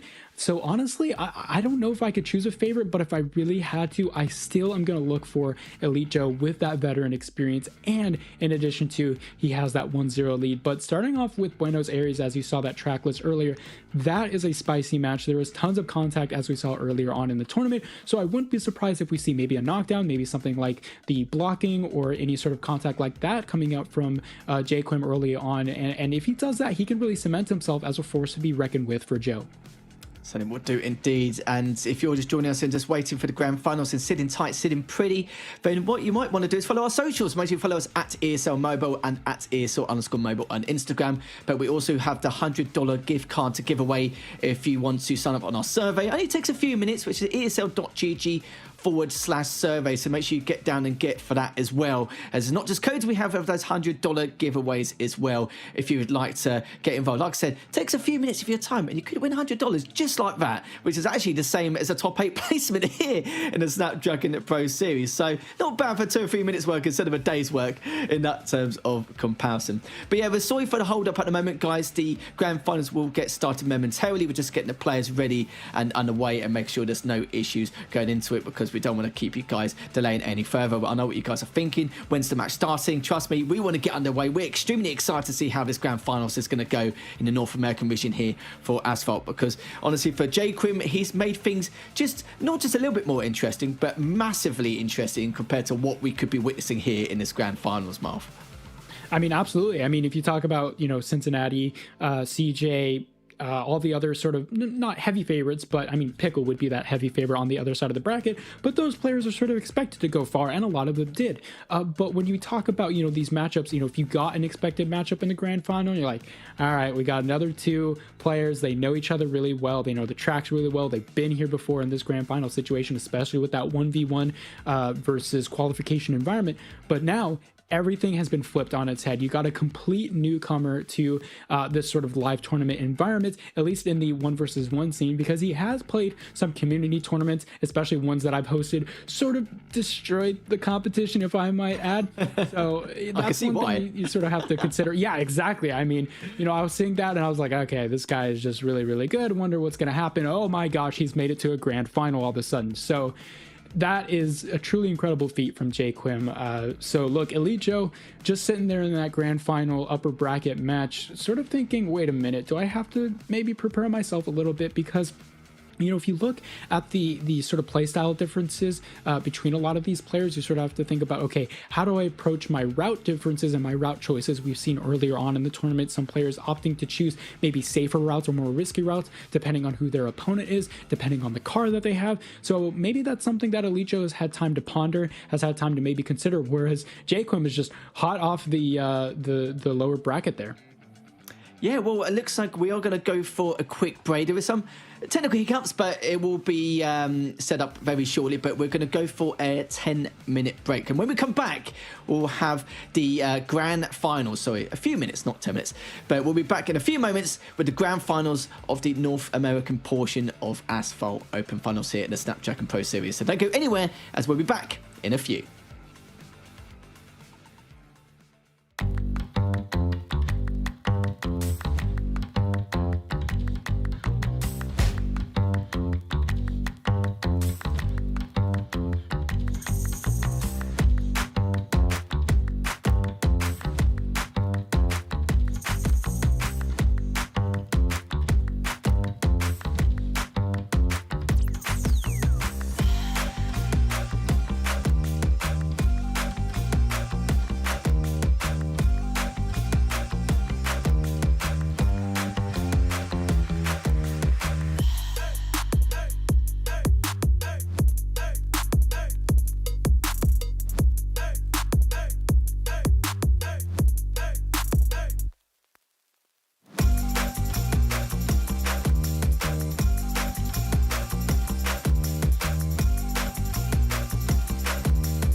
Hello everyone and welcome back to the Snapdragon Pro Series for Asphalt Legends Unite Season 6 Open Finals here, and we've just heard that the first track already got underway and is actually already finished, and Elite Joe did take that first track. So it looks like technically it could be a best of one here, rightly so for Elite Joe going into this one, but I'm not going to count out JayQuim as of yet, because we saw Jägermeister in the EU and Emmy in the NA region where he was down 2-0 and brought it back 3-2, which was just crazy in itself. JayQuim could easily do the same as well. He just needs that one track win to really give him that momentum to push him forward in this series. Absolutely, and we did see this a little bit earlier where JayQuim would lose the opening match, but then quickly secure it with a 2-0 to sort of get that best of 3. So I wouldn't be surprised if this best of 1 does turn into another best of 3. That would actually be kind of ironic considering where JayQuim is sort of coming from with that lower bracket run. So, you know, you wouldn't be surprised to see that. On the other hand, of course, though, Elite Joe's going to have a lot of confidence coming into this potentially last race. I wouldn't be surprised again. On the other hand, if it was a 3-0, no matter what happens, though, this is going to be an epic grand finals, and the fact that JayQuim is here in his first appearance is something to behold and something that'll go down in the history books. It certainly will do indeed, and I think everyone's going to be remembering that name rightly so. And what you also said definitely intrigued my mind earlier was when you were talking about, you know, these community events, where it's great because with those community events and community tournaments, these grassroots events, so to speak, it helps competitive players like JayQuim and others to build a foundation to be confident and ready for events such as the Snapdragon Pro Series. And it looks like you know, yourself and other content creators as well creating these community events is really helping them push forward to get on a pedestal from starting from scratch and build themselves up in this high level competitive environment, which is really, really amazing to see. But looks like we're going to get underway very shortly for the next track, and just let people know But Elite Joe already had the track advantage coming into the upper bracket, and then he took that first track as well, making it 2-0. I see it say 2-1 now, so I don't know if the second track also went underway, and it looks like I've just had it confirmed in my ear that they've already raced again, and it looks like JayQuim was able to make the comeback. Do you know what? It's crazy how these tracks are forming quicker than we can actually speak our minds in terms of how this series is going to develop. So just let everyone know that scoreline is correct. Elite Joe is currently up 2-1 into the series, and we'll talk about the momentum shift, which is definitely in JayQuim's favour now, with 2 tracks left remaining, which is the two San Francisco ones. And guys, look, we've got another code here, 4th in the bag. Make sure you get all that in-game swag when it comes to the bundles and the tokens as well, and the credits. So if you don't want to lose out, make sure you get those codes as quick as humanly possible, because they're not going to be lasting for much longer. And if you don't claim them or redeem them in time, you know, again, don't tell me I didn't tell you so. So make sure you manage to grab those in game in the Asphalt Legends Unite game. So again, looks like as we're talking about it, JayQuim has had the momentum swing in his favour. Still got 2 more tracks left to go. I do believe it's the 2 San Francisco runs, if I'm not mistaken. Yeah, I think we had both San Francisco tracks sort of as those 2 final deciders. What I will say as well, though, is JayQuim, if you're sort of on the line of like, oh my gosh, can I really take this? You got to brush those nerves off, because yeah, Elite Joe is of course a heavy favorite, but now you've made it all the way to the grand finals. You might as well go all the way and take the victory as well. So very surprising to see this sort of match out and how it's played out, but really excited to see if we continue with this reverse best of 5 sweep. Yeah, just let everyone know that the first track, which was played off stream, it was on Buenos Aires Stadium Lap, which Elite Joe took, and JayQuim actually took City by the Bay on San Francisco. So we've had one of them already, and I believe the next one will be Cairo on Nile River, and then the final one will be San Francisco Tunnel Jam. But we won't talk about Tunnel Jam as of yet. Let's get focused on this 4th and potential final track, depending on how Elite Joe is going to go here, as we're kicking things off from his perspective, and he's going to cut off just a little bit, and did cut him off really well. So that's going to lose a lot of mileage here, with Elite Joe now with that half-second advantage. But JayQuim was able to get that shockwave at least, going up this next jump with the double nitro. Here we go, ladies and gentlemen, the potential last race of the Snapdragon Pro Series Mobile Open Season 6 North America Grand Finals, and JayQuim is hot on the tails of Elite Joe. This would be an incredible comeback story considering the 1-0 lead and then the 2-0 lead for this best of 5. JayQuim taking the underneath route, trying to get as much airtime as possible. He's going to do a bunch of 360s to try and get a nice cornering, and will overtake from the inside line, going down to that lower section. JayQuim doing an overtake, but Elite Joe again right in the backside there onto the tail lights, bumping into each other. Who's going to take it? It's going to be Elite Joe. Oh, JayQuim trying to go for the knockdown, not quite able to get it. Going onto the bridge here, Elite Joe ever so slightly has this early lead, but JayQuim's going to try and take it from the inside line. Will they switch positions here, as they both do an identical floaty drift? They're trying to maximize every little waking moment, and JayQuim's going to take this overtake. Could this be a 2-2 as we see them try to complete this 360 corner? Elite Joe doesn't have that inside potential, but he's not going to take it. He's going to opt for the shockwave instead, and JayQuim crosses this lap line here as we hit our second lap in first place for JayQuim. My heart is pounding, and I bet you JayQuim's is as well, but Elite Joe must be a little bit scared. What's going to happen to this complete newcomer on his first appearance? And Elite Joe's got to do everything he can to catch up now.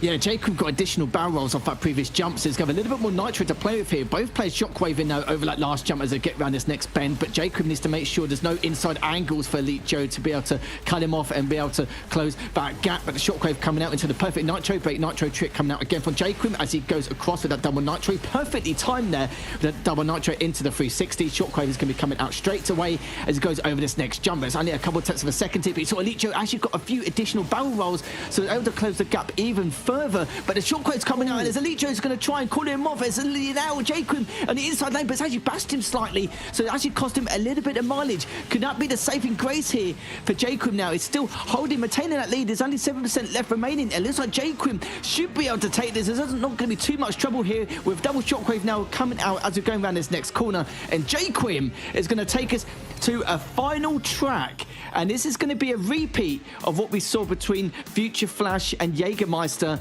back in the EU region, where Jägermeister was down 2-0 and took it 3-2. Can JayQuim replicate that going into the final track? My goodness me, Marv. Oh my gosh, a potential reverse sweep and a best of 5 grand finals here for the Snapdragon Pro Series Mobile Open. And Elite Joe had every opportunity to try and get every inch, every mile across from JayQuim, but look at this undertake as we see the early and low barrel roll coming out from JayQuim, doing a great job of not losing any momentum whatsoever. There was a potential here, and it looks like that little bit of contact caused JayQuim to lose that lead on this first lap, but coming into the second lap, he knew that he had to take advantage of that bashing, and that's exactly what he did to cross the finish line in first place. What an incredible series so far from JayQuim, doing an amazing job of blocking Elite Joe, making sure he can't take an inch on him. What an amazing finish there, especially for that last little bit where JayQuim sort of shoved him into the wall. My heart is pounding, my hands are shaking. That was so incredible. What a close race. This is the action you want to see here with Asphalt Legends Unite. As if JayQuim was actually reset his mindset or his mentality overall after being 2-0 down. That was ridiculous. And I did say that one track advantage could make a huge difference here, as Elite Joe now needs to go back to San Francisco, where previously JayQuim actually won that on City by the Bay off stream. But now he's back to San Francisco again for Tunnel Jam. But JayQuim now is going to be feeling pretty good about himself right now. Back-to-back tracks, and it looks like in almost every region we've had a 3-2 sway in the grand finals. We're going to have another 3-2. The question is going to be who is going to take it in a North American portion here. Honestly, it's anyone's guess. It depends on how the circumstances are going to go at the start of this track. Man, oh man, this is shaping up to be one of the best grand finals we have seen in such a long time as we get this next track set up for you guys at home. But it's nice to take a little bit of a breather from that last track, because that, oh my gosh, that was a close one. I mean, honestly, at any moment, yeah, exactly. It was so just close to call during that first lap, especially. I mean, we saw Elite Joe try to take that track victory or that lead, and then JayQuim just stealing it back from the clutches of defeat right as we go on to that second track, or that second lap, excuse me. But as we go into San Francisco Tunnel Jam, you know, we saw a lot of contact there on Cairo. And so with this sort of closer together, close combat here on Tunnel Jam, we're going to see a lot more sort of car on car, tire on tire action, bumper to bumper, rail to rail it will be, because of that little sort of difference we have in sections where you have that tunnel area where it's so close, it's so narrow, it's so hard for both of those players to drive side by side. So one of the players has to be on top of the other or right in front. So I'm curious to see how both these players will approach this last race. But as we get into it, this will be the final race in the Snapdragon Pro Series Mobile Open Season 6. There is only one race that stands in between both of these drivers and victory. We see Elite Joe taking a bit of an early lead, helicopter spinning into the shockwave, JayQuim also saving up for it into the dune, shockwave into that airspeed time, and it looks like both players trying to do that little floaty drift, trying to get as much shockwave as possible coming into this first lap. My goodness me, JayQuim now still pretty much not too far behind it. It's going to gain a few tenths of a second here, going up and using the perfect nitro into the double nitro for that durability to get around this next corner. But he does have the inside. He could shockwave past him, but you can see Elite Joe used that shockwave a little bit earlier. Perfect double nitro coming up from JayQuim. Timed that nicely as he's coming in from behind. Perfect nitro into the double once again, just to make sure to be on head of the heels as he's grinding to get these canisters as well. Did miss a couple, but should be okay here in terms of putting the pressure onto Elite Joe. And you can see again coming up with the shockwave, and he's just closing the gap about a tenth of a second every 5 seconds here. And I'm sure Elite Joe is well aware of this. It's just a matter of, can he maintain this lead in the grand finals?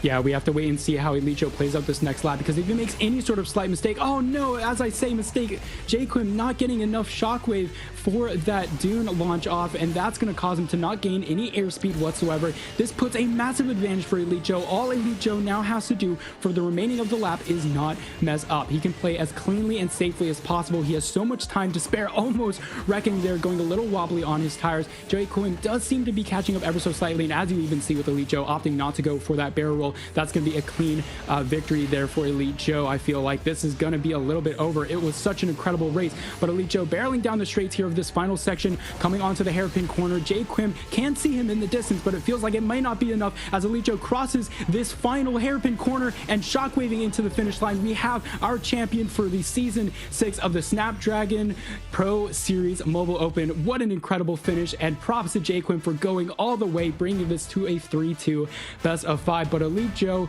the absolute favorite coming into this tournament here, taking the victory in the end. 0.8 of a second between the two, but Elite Joe is your Snapdragon Pro Series Asphalt Legends Unite NA Open Finals champion. What a way to finish things up. It looked like JayQuim was going to create that Cinderella story all the way from lower bracket round 2 to being 2-0 down in his grand finals and tied things up. But Elite Joe put his stamp of authority into this grand finals and was able to edge his way and to be victorious here, and will be your champion for the North American region here for Asphalt Legends Unite. Congratulations to Elite Joe for another victory here. Commiserations for JayQuim, but honestly, this is definitely not the last we've seen of him, as he's performed extremely well for that entirety of this tournament and will grab himself at least $1,200 and that second place finish.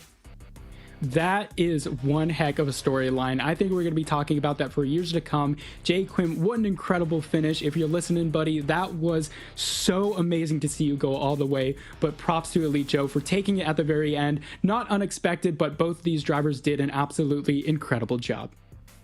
Honestly, like, what a run from JayQuim as well. Like, it was almost the dream debut. Sadly cut short by the absolute powerhouse that is Elite Joe. We kind of expected him to come in and win. He was the favourite from the start. But JayQuim really put on, as Lethal perfectly said, almost the Cinderella story, but just not quite. It was very disappointing for him. But, I mean, a massive congratulations to Elite Joe there. But, you know, JayQuim, you can't help but feel bad for him. Let's take a massive overview of the bracket, take it all in. This is what we've seen throughout today. We finished things off with a 3-2 for Elite Joe, almost a reverse sweep for JayQuim. Elite Joe just sweeping his way to the finals, and then finally found some resistance in this debut player in JayQuim, but he just had such a clean run all the way through. JayQuim took a much longer route after dropping down to the lower bracket after losing to Pickle. Yeah, absolutely. And there's definitely a world in this where we have the other side of this story where Elite Joe goes completely flawless. I mean, he had that 2-0 lead going into that best of 5 grand finals, but JayQuim clutches those 2 races from the hands of victory. It was a great attempt. As you say, both of you guys, an absolute Cinderella story was just about to happen, but Elite Joe just manages to finish it out there. So props to him as well for yet another first place victory here at the Snapdragon Pro Series. What an incredible finish. You can see this bracket tells an incredible story.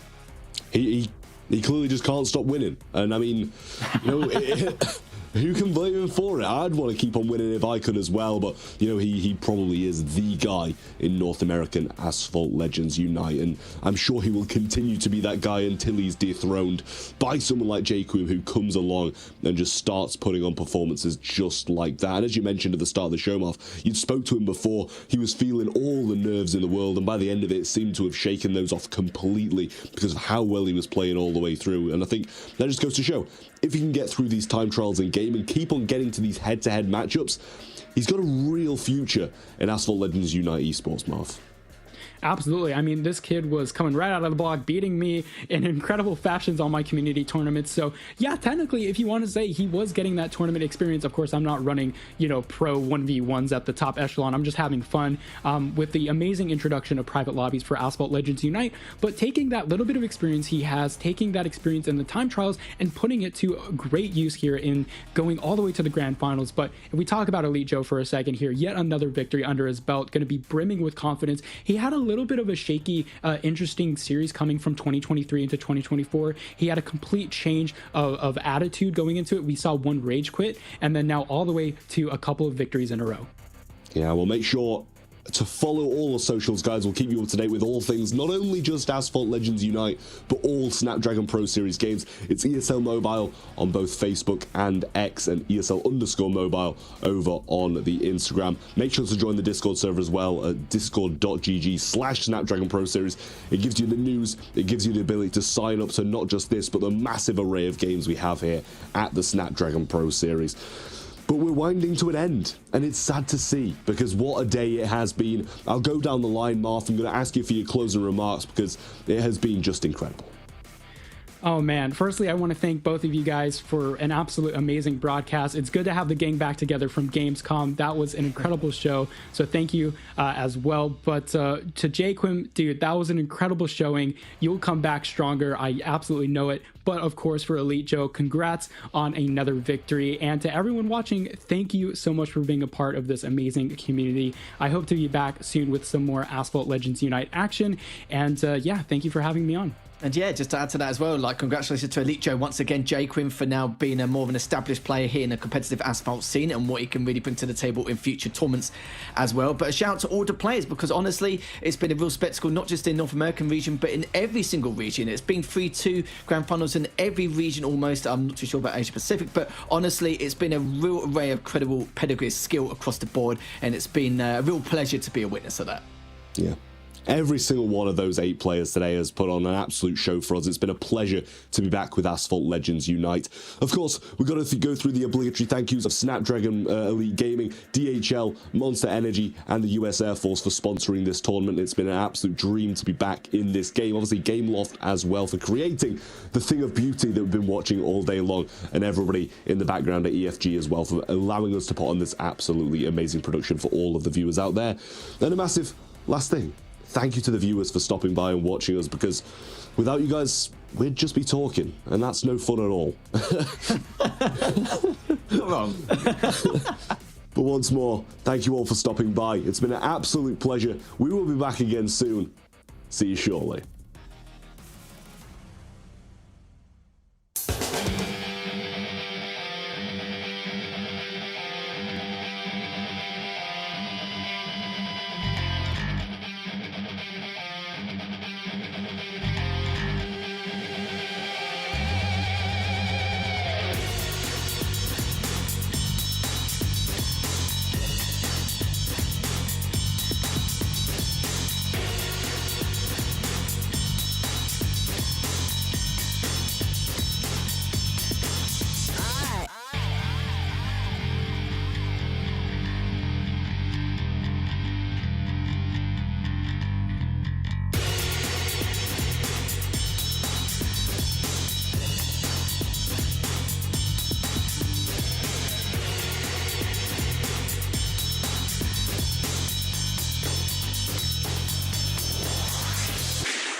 Snapdragon Pro Series is brought to you by Snapdragon Elite Gaming, Monster Energy, DHL, and the United States Air Force.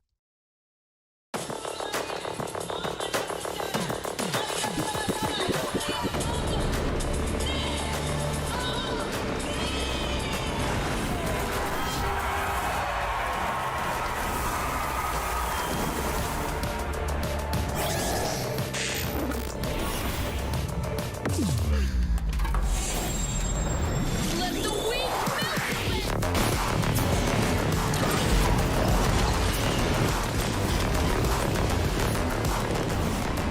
Prime time, baby!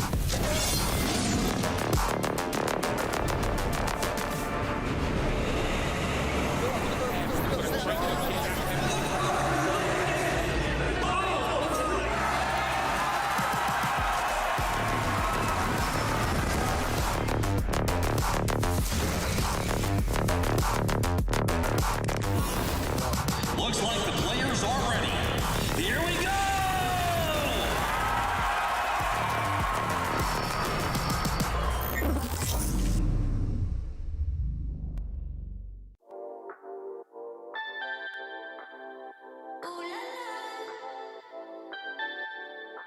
Let's go.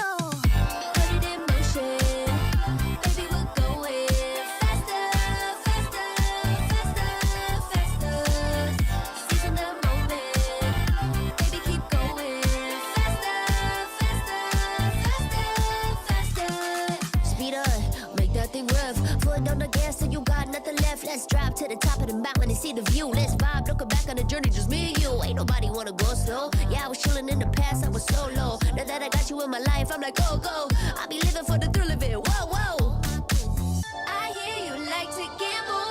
Let's take the road, let's travel. No, I'm a lot to handle, but I wanna go fast with you. Think we can go the distance, although I know we're different. Together we both fit